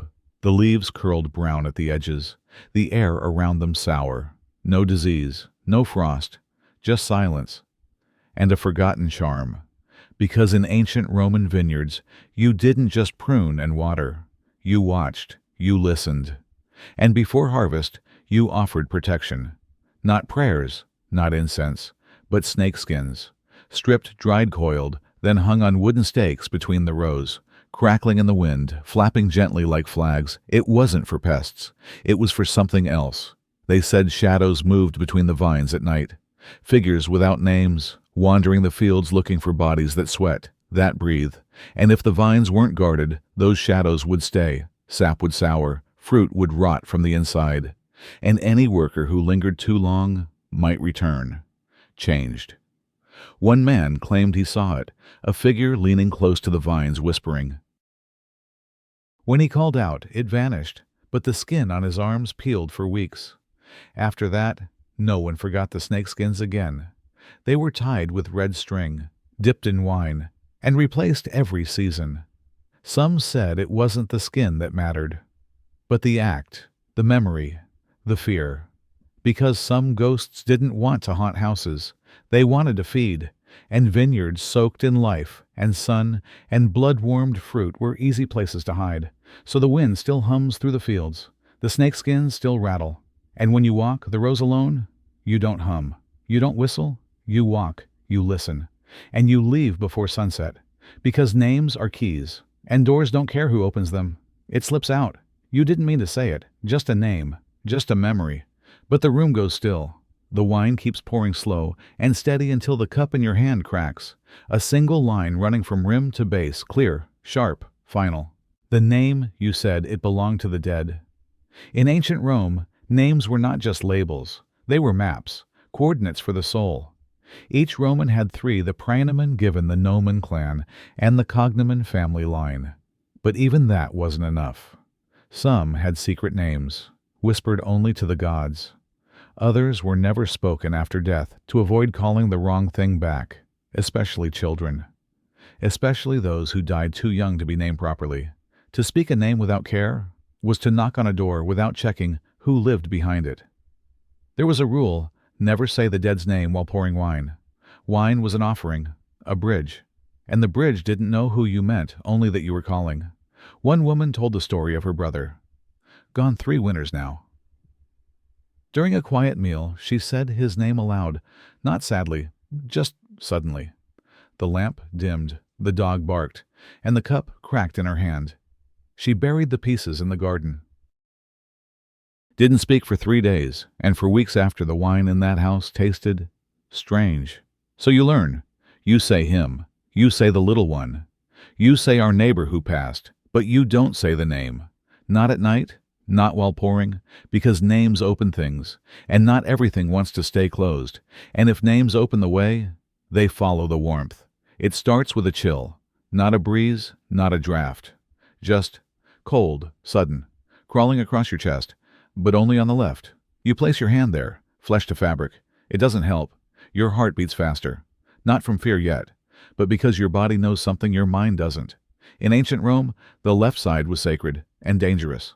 The heart, the core, wasn't just a muscle. It was where the soul lived, the fire, the self, the seed of animus. So when the dead wandered, when spirits drew near, they reached for the warmth. And they reached from the left. That's why people carried warm stones in their tunics, held tight near the ribs. Why some stitched small bundles of ash and wool to their inner garments, always left of center, always near the heart, not to protect the body, but the soul inside it. They believed a sudden chill on that side was a sign, not of sickness, but of presence, that someone was close, watching, testing the heat of your soul. If it stayed warm, you were safe. If it faltered, you weren't alone. There were rituals. Touch your chest 3 times. Whisper the name of your house god. Breathe slow, but never close your eyes. And if the cold faded, you were spared. But some never felt it leave. A soldier once returned from the northern frontier, wrapped in furs and pelts. He said the nights weren't what chilled him. It was a hand that pressed against his ribs. Invisible, constant, just left of the sternum. He slept with stones for the rest of his life, never undressed fully, and died, clutching his chest as if something was still trying to get in. So tonight, when the air stills and a sudden cold brushes your side, don't reach for a blanket. Reach inward, and hope your heart is still warm enough to stay yours. And if cold warns you, fire betrays them. It smells wrong. The loaf was fine a moment ago, golden, rising. But now one side has blackened. The other remains pale. The fire hasn't changed. The recipe is the same. But the shape tells a different story. In ancient Rome, bread was sacred. Not just food, but a witness. The hearth was watched closely. The oven a mouth. And what came out of it? A message. If bread burned unevenly, they believed a spirit had passed through the kitchen. Not in anger, not even in malice, just wandering. Drawn by warmth, by memory. So to guard against that, bakers marked their loaves. A simple X across the dough, scratched with charcoal or a bone pin. Not for luck, but to close the air inside, to keep the soul from slipping through. They called it binding the breath, because once the oven opened, the veil thinned. And worst of all, baking when someone was dying. You never did it, because the fire listened, it reached. A flame in the kitchen while a life faded in the next room could pull too hard, draw the soul in like steam from stew. And the bread, it would rise beautifully, then collapse. One story tells of a midwife who forgot. She baked before dawn while her mother lay wheezing beside the bed. The loaf burned into a perfect black crescent. And her mother died before sunrise, eyes open, mouth dry, as if exhaling into the heat. The loaf was buried, the oven doused, and the fire never lit right again. So now, when the scent turns bitter too early, when the top rises, but the edge caves, you pause. Because maybe it's not your mistake. Maybe someone else walked through the kitchen, someone not seen. And maybe the bread knows, because sometimes they don't want your bread, they want your silver. It was there when they closed his eyes, a single coin tucked under the pillow. Bronze, cool. His fare for the journey across. Every Roman knew the ritual, the dead needed payment. Charon, the ferryman of the underworld, didn't take charity, he waited. And if you didn't pay, you didn't cross. So the coin was placed with care. Sometimes in the mouth, sometimes on the chest, but often beneath the head, so they'd carry it in their dreams. The family sat vigil, lit the lamp, whispered prayers. By morning, the coin was gone. At first, they thought it slipped, until they found it across the room, lying flat against the stone floor. Not dusty, not cold, warm, as if it had just been held, just been turned over in a hand that shouldn't have. In Roman tradition, if the coin moved before burial, it meant the soul had hesitated. That something kept it close. Regret, confusion, or unfinished business. And until the coin stayed in place, the home wasn't quiet. They say that's why some families use two coins. One for Charon, one to weigh the pillow down. Others buried the second in the garden, just in case the first wasn't accepted. And sometimes they found both missing by morning. No one spoke about it. They simply nodded, swept the floor, and scattered salt where the coin had lain. Because if silver is missing, it might return. But the one who carried it might not be far behind. And if they take your coin, don't give them your gaze. The path from the cemetery is narrow, lined with dust, brittle grass, and stones that remember. He visited every week. Same hour, same stone. A cup of wine, a small loaf. Her name whispered, not cried. He always left before dusk. He always walked in silence. He never looked back. Until one day, he did. A sound, soft, familiar, like sandals on gravel. Right behind him. He turned. Nothing. But that night, he heard it again. Steps, slow, measured, matching his own perfectly. Not outside. Inside. Behind the curtain. In the hallway. At the edge of sleep. He tried rituals, salt, smoke, wine poured at the door.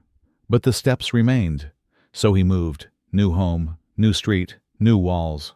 But the sound came too. The Romans believed that when you left a grave, you must not turn your head. The dead knew the way out, but if you looked, they might think you were calling them. And if they followed, they would not knock. They would not speak. They would only walk, at night, where stone meets shadow, just behind your shoulder. Some said to carry iron, others to burn laurel leaves as you left. But he had done none of it, only turned, only once. Now each night he lights a lamp, places it by the door, faces forward, and waits. Because sometimes the dead don't need your fear. They just need your attention. And once you give it, they rarely forget. Because when even the sky holds its breath, something else might be listening. There's no wind, no chirping, not even the creak of shutters, just stillness, thick, waiting. The air is heavy, but the storm hasn't come. No rain, no thunder, only silence. The Romans knew this kind of quiet. They feared it, because it meant the veil had thinned, that something had shifted, and the boundary between the living and the dead had blurred. They called it the open hour, not marked by clocks but by air, by the weight of breath not taken, by fire that refused to flicker. When it came, elders would close every window, cover mirrors, extinguish lamps, and speak if they must, only in whispers. No prayers, no names, just silence. And still it didn't always work. One night a little girl stood in the courtyard, smiling, alone. Her grandmother called to her gently. She didn't turn. Talking to someone, she said, "To the boy in the garden." But there was no boy, only vines, and the broken stump of an old offering altar. The next day, the sky broke open. The rain came hard, fast. But the girl didn't speak again. Not about the boy, not about anything. She just listened. Because sometimes what you meet in that silence doesn't speak with words. It lingers. It returns when the air grows still again, when the windows rattle, not from wind but from waiting. And even now, on nights when storms hesitate, you might feel it, that soft pressure in your ears, the hush that deepens instead of fades. Hold your breath, count to 7, and if it's truly silent, close the door. And sometimes they don't float, they don't whisper, they wait, inside the stone. It wasn't supposed to bleed. They were digging, laying a foundation for a stable. One strike of the pickaxe, a sharp sound, then red, thick, slow, seeping from the crack like sap. But it wasn't sap. It smelled like iron, like coin, like blood. The workers stepped back, didn't speak, and didn't touch the stone again.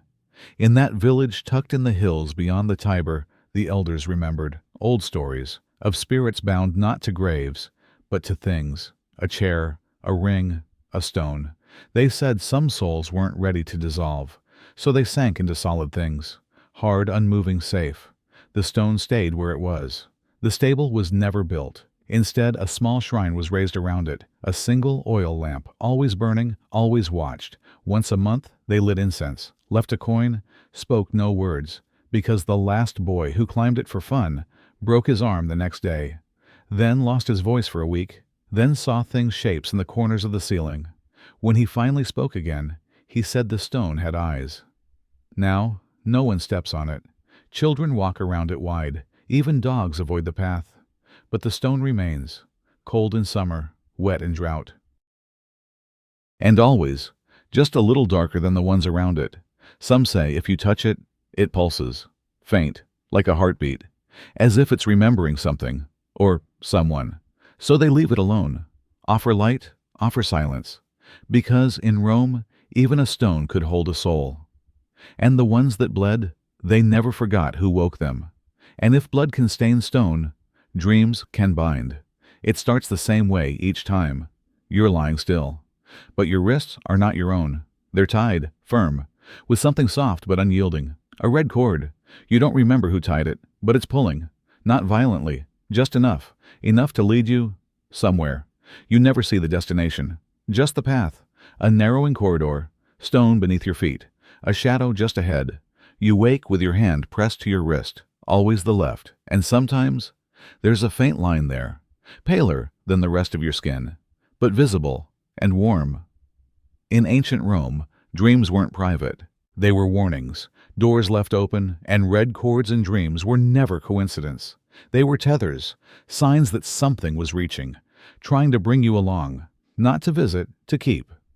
So they performed a ritual, a real cord, red, wrapped 3 times around the wrist just like in the dream, then removed slowly with breath held, and burned, in a basin of hot coals mixed with salt and ash from the hearth of Vesta.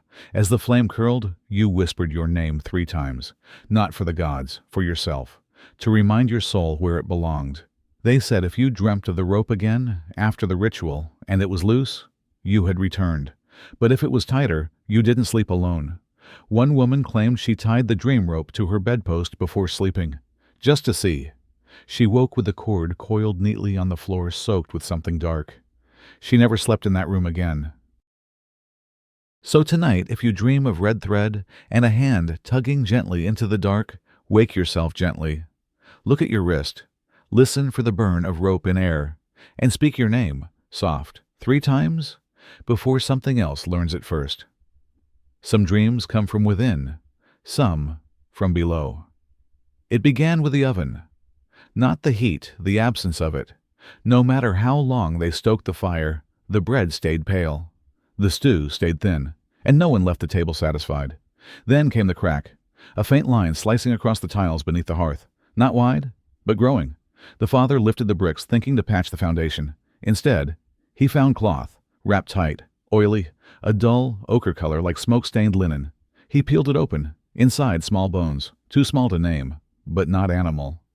Alongside them, a piece of red thread, and the claw of a bird still curled. They called the neighbor, then the priest. Neither returned. In ancient Rome, some homes were built with secrets, not architectural, spiritual, to anchor protection or fear into the ground itself.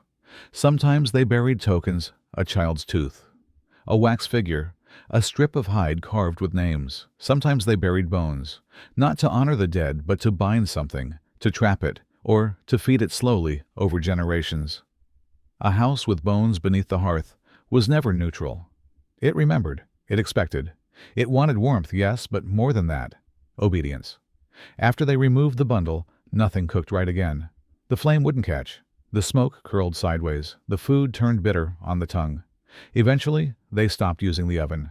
They ate cold meals. They moved the table to the far end of the room. Still, sometimes at night, the air around the hearth grew warm again, but only for a moment, as if something beneath the bricks had stirred. Briefly, hungry and disappointed. And sometimes what rises wears a face. He arrived without a sound.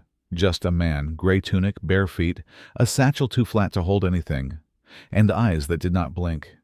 He walked into the village from the hills, didn't speak, didn't beg, didn't even look around except toward the cemetery. He sat there, on the low wall by the olive trees. At dawn, at dusk, always watching. Those who passed tried to be kind. They offered bread, wine, a blanket. He didn't move. But when one woman looked into his eyes just for a moment, she staggered. Had to sit down. Said the world tilted sideways. Her husband said she mumbled a name in her sleep that night, a name they hadn't spoken in years. By the third day, someone finally approached with a bowl of warm wine, placed it beside him quietly. He stood, nodded, and walked toward the sea. No words, no sound of breath, just soft steps in the sand. By morning, they followed the trail. Single footprints, bare, pressed deep in the shore path, until they vanished into the tide. The cup of wine sat untouched. The old widow who lived near the cemetery said only one thing: not every spirit fades.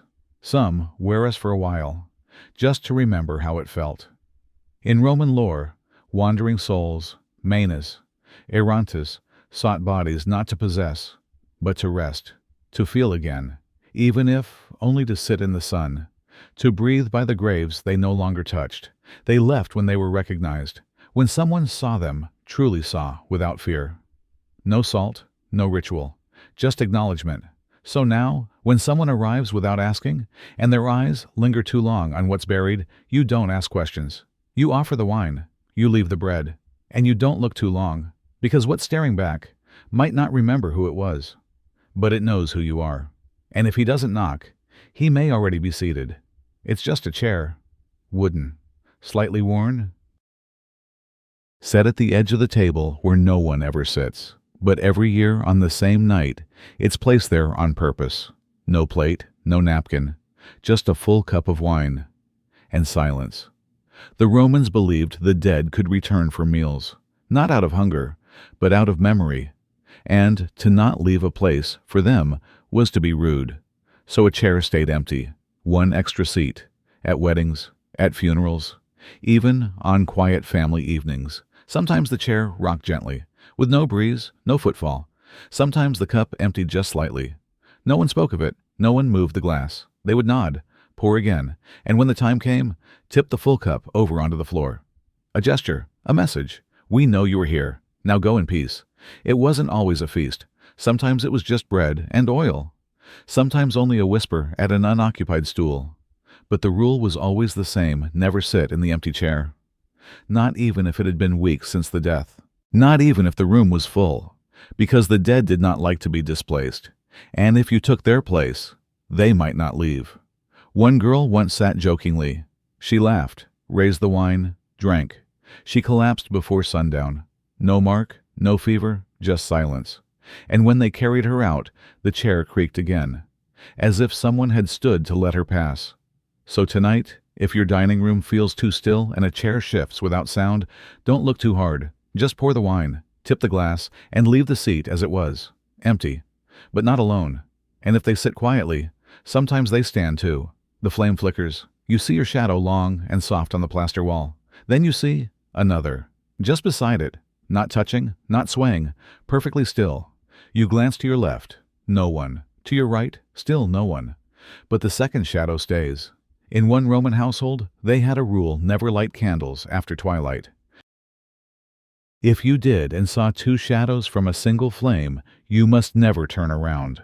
Not even if the shadow moved, not even if it whispered your name. Because the second shadow wasn't yours. It wasn't anyone's. One story tells of a young servant who forgot. She lit a small candle to finish her stitching. The others had gone to bed. She saw two shadows on the wall. One hers, one not. She turned and slipped. Hard. When they found her, she was still murmuring. It smiled and didn't blink. From that night on, they sealed the windows, snuffed all candles at dusk. No one stayed in that room alone. The Romans believed shadows were more than outlines. They were echoes of the soul. And when the light was low, those echoes could tangle. Some said shadows could be borrowed by spirits, used to test the room, to see if they were welcome. And if you turned, you saw what wasn't supposed to be seen. Because some spirits didn't knock, didn't wail, didn't drift. They stood behind you, close, wearing your outline, and if you turned, they knew they were real to you. Real enough to stay. So tonight, if you see two shadows, where there should be one, don't panic. Don't speak. Just lower the flame, close your eyes, and walk away. Because some things only follow those who notice them. Because even when you follow every rule, something still finds the crack. She followed every step. From the night she turned 12, she listened. To the whispers of her mother. To the warnings of her aunt. She tied the fastenum around her neck, not too loose, not too tight. She dropped the black beans behind her, at Lemuria, without looking, without speaking. She chewed laurel leaves when sick, burned rosemary when the air felt wrong. She kept her mirror covered every full moon, placed a pinch of ash under her pillow. She even scattered salt across the doorway, every 7th night, without fail. But still, the dreams came. Always the same. She stood by a well, not one she recognized, old, moss-covered, dry at first. Then came the sound, a slow trickle, the scent of wet stone, and the pull. It never yanked, it invited. Each night she got closer to the edge. Each night her feet got wetter. And the last night, she heard her own voice echoing from below, not crying, not calling for help, just whispering her name. When she awoke, her pillow was damp, her feet cold, and her throat sore. There was no well in the house, not in the courtyard, not in the street.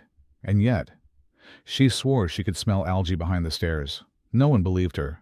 They praised her devotion, said the rituals were working, said she was safe, but she knew better, because in Rome you could guard every door, light every lamp, whisper every prayer. And still, if something had found you before the rules, before the warnings, before the words, there was no right to undo it. Some say she moved. Some say she married. Others say they found her one morning smiling in her sleep. Still, cold, no water. But the floor by her bed had damp footprints, leading inward. So maybe what haunted her didn't knock, didn't crawl, didn't slither.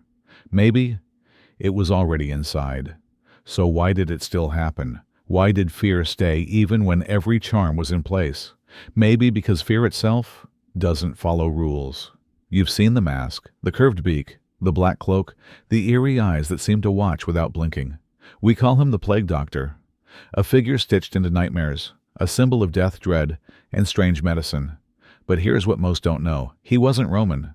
That image, that bird-like shadow, comes from the 1600s, from Venice, from Paris.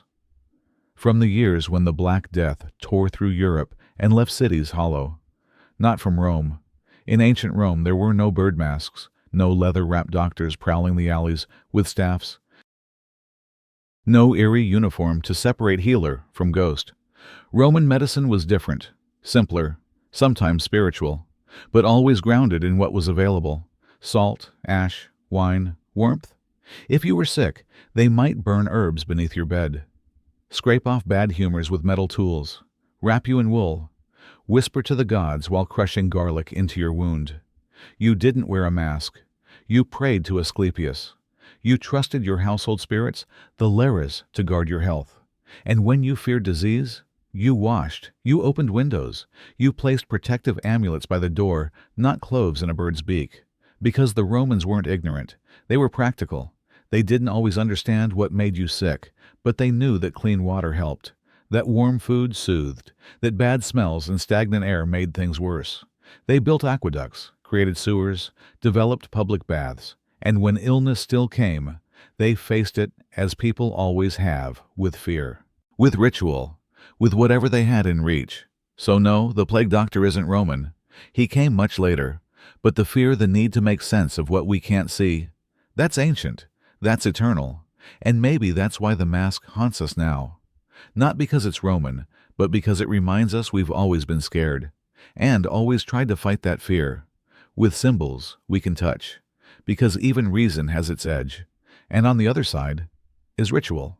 They built laws that shaped the Western world, wrote philosophies that still echo in classrooms, mapped stars, named diseases, conquered continents. And still, they buried a dead rat beneath the threshold to stop a spirit. Was that weakness? No. It was Rome, a place of poets and priests, of emperors who led armies and wore amulets in secret folds of their robes. They debated the universe and trembled at the creak of a door with no wind. Because in Rome, logic and fear weren't enemies. They lived together. Sat at the same table, shared the same wine. You could worship Jupiter in the morning and tie red thread around your baby's wrist by night. You could recite laws by memory and still hesitate when your bread burned unevenly. It wasn't contradiction, it was balance. Even the greatest thinkers, Seneca, Cicero, Marcus Aurelius, knew the world didn't always obey reason. They spoke of virtue, justice, control, and still made offerings to household gods, still stepped over thresholds carefully, still avoided speaking the names of the dead after sunset, because they understood something we still struggle with, that belief isn't always about truth. Sometimes it's about survival, about calm, about making sense when the sky turns strange and no answer fits. A rat beneath the step, a coin beneath the tongue, a whisper in the hallway. Tiny rituals, not out of ignorance, but out of hope. Hope that the line between life and death could be nudged. That fear could be softened. That maybe, just maybe, something was listening. Rome didn't fear the dark because it was primitive. It feared the dark because it had seen too much. And sometimes when the stars went quiet, even the wisest man needed something small to believe in. Because when nothing else listens, salt does. She didn't have a doctor. She had salt. And when her baby wouldn't stop crying when his eyes darted to corners she couldn't see, she didn't reach for a scroll. She didn't pray to Apollo. She tied a red thread around his ankle, drew a mark with ash over the doorway, placed a pinch of salt beneath the crib. Because in ancient Rome, belief wasn't decoration. It was protection, especially for those who had nothing else. No access to temples, no philosophers in the garden, no silver to pay a priest, just instinct and ritual. Superstition wasn't ignorance, it was insurance, a whisper against the chaos. When the bread burned wrong, when water dripped at the wrong hour, when a shadow moved but no wind blew, they didn't have theories. They had thread and salt and names not spoken after dusk. And it worked, not because it changed the world, but because it gave them a grip on it, a way to say, I see what might be coming. I don't understand it, but I will not meet it unarmed. The Romans believed in law, in order, in the might of the Senate. But when their child burned with fever, when nightmares came for 12 nights in a row, they didn't call for a senator. They whispered to the spirit in the corner. They placed a cup of wine by the door. They avoided mirrors after midnight, because sometimes the most powerless thing you can do is pretend you're not afraid, and the most powerful is to pour the salt, tie the thread, and stare back at the dark as if it blinks first. And some charms don't fade. They evolve. You still knock on wood, even if you don't believe in luck. You still avoid walking under ladders, still flinch when a mirror breaks, still whisper, bless you, when someone sneezes, as if a soul might slip out if you don't.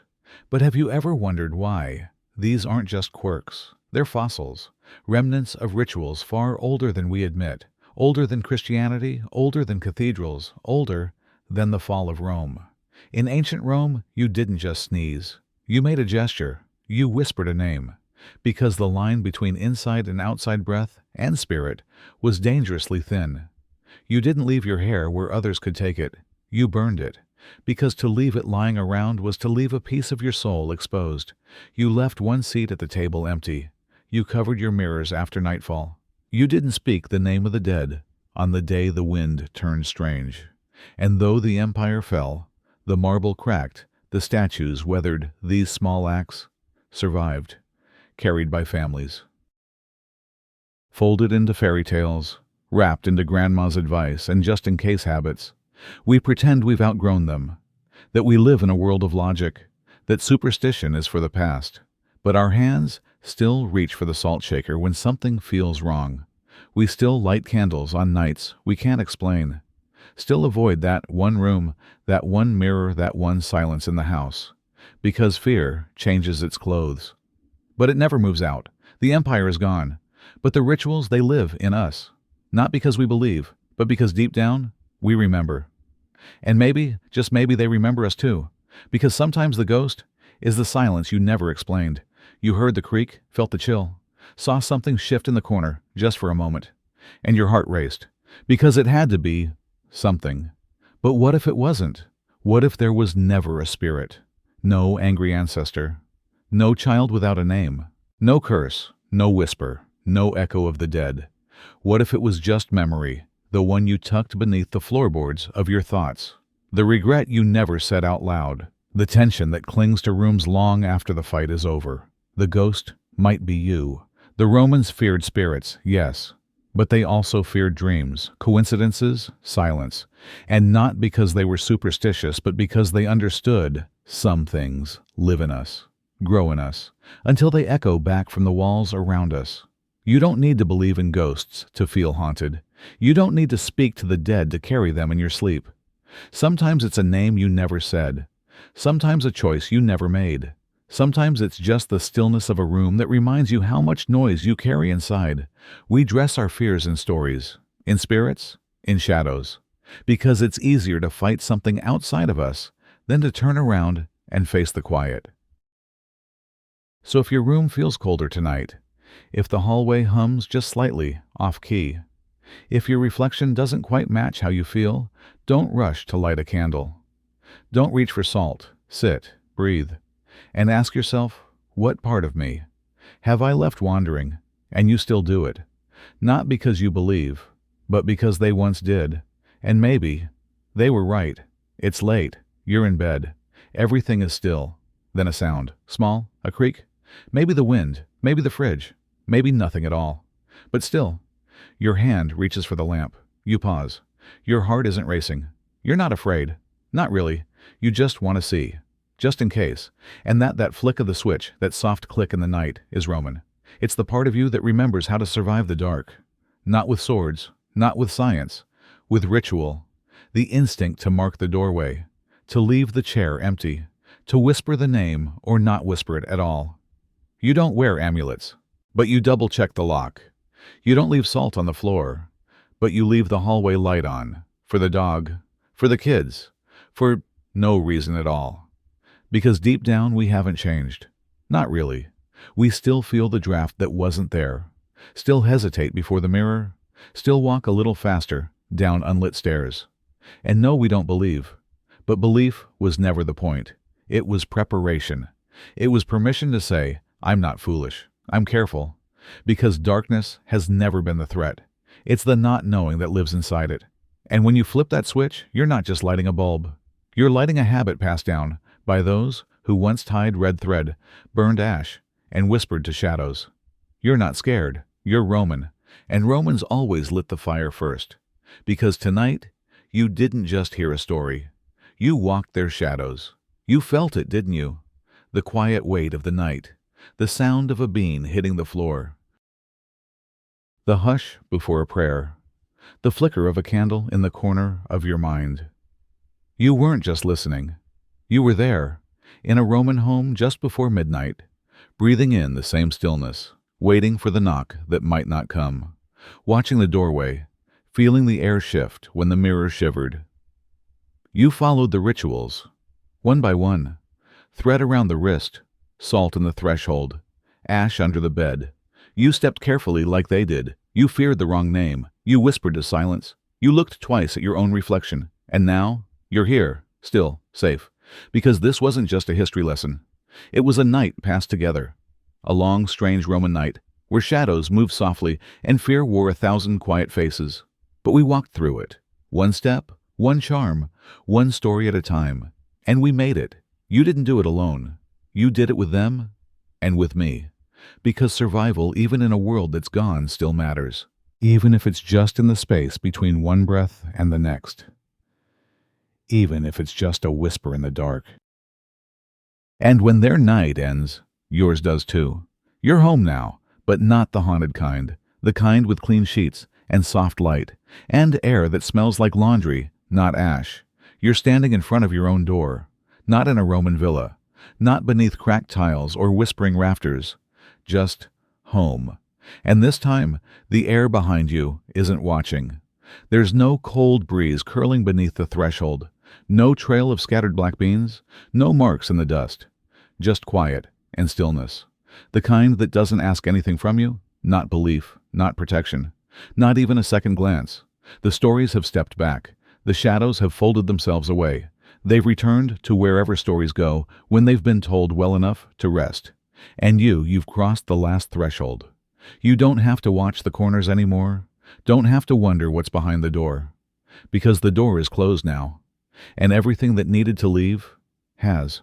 There's no knock, no breath, no weight behind you. Just the fan, just your bed, just your name quiet and untouched. You're not waiting anymore. You're here and safe. And gently, finally, alone. But what if all those fears made them stronger? Maybe the thread didn't stop spirits. Maybe the beans didn't talk to ghosts. Maybe the salt never really sealed a door. But maybe that wasn't the point. Maybe it wasn't about keeping things out, but keeping something in. A sense of control. A whisper of I did what I could. Maybe fear, when shaped into a ritual, became something else. Something softer. Something human. You see, the world has never made perfect sense. Not in Rome, not now. And when people didn't have answers, they made actions. Not to change the gods, but to change themselves. Because doing something, even something small, is always better than doing nothing. A thread becomes a line between chaos and calm. A chant becomes a rhythm for the breath. A charm becomes a reminder you are not powerless, even if the world is big and dark and strange. Maybe they weren't naive. Maybe they were wise in a different way. Not because they understood the spirits, but because they understood themselves. We don't always need to be right. We just need to feel like we're not alone, that we've done something, anything. Even if it's just lighting a candle, or tying a knot, or whispering a name into a room that doesn't answer. Because sometimes belief isn't about magic.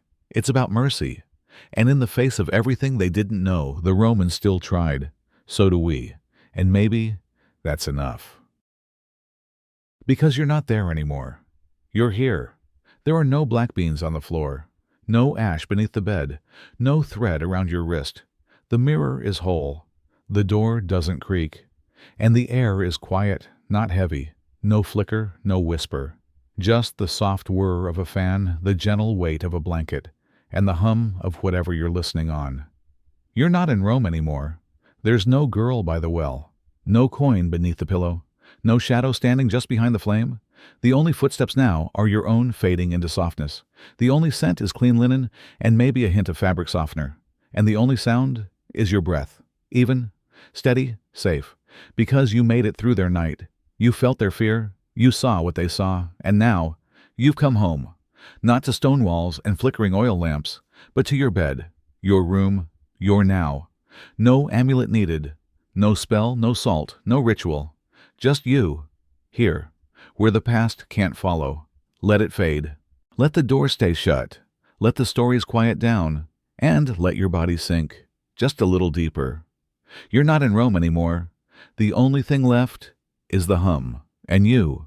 No charms, no shadows, no names to whisper, no footsteps to follow. Just the soft, steady breath of the fan. Turning, turning. A rhythm like the sea, or the sound of your heart slowing down. No one is watching. No one is reaching. No one is waiting on the other side of the door. There is no door. Only the edges of your blanket, the curve of your pillow, and the weight of your body sinking just slightly deeper with each breath. You don't need to listen anymore. There's nothing left to hear. No chants, no beans, no bells in the breeze. Just your heartbeat. Slower now. Just the room. Still now. And if your eyes flutter, let them.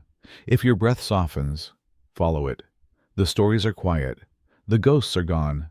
The empire sleeps. So should you. No knock will come. No shadow will shift. No mirror will crack. Just the hum of the fan. Just the night. Just you. Safe. Still. Here. And even if something watched, it sees you're already resting. It's over now. Not just the story. Not just the night. But the part of you that still held on to the flicker, to the question, to the thread. Let it go. There's no more need for names. No need for signs or salt or circles drawn in ash. The room is still. The hum is soft. The past has faded like smoke from a candle. You're not in Rome. You're not in danger. You're not afraid. You're here. You're clean. You're alive. No steps behind you. No whisper under the door. Just air. And breath. And silence warm, like a blanket soft, like a memory that's almost forgotten. Close your eyes. Let the last flicker fade. Let the world narrow gently to this moment, to this breath, to this peace. You made it through. You walked their fear. And now you get to rest. No dreams tonight. Just sleep. The kind that doesn't need a watchful eye. The kind that holds you and hushes everything else. Sleep. You're safe now.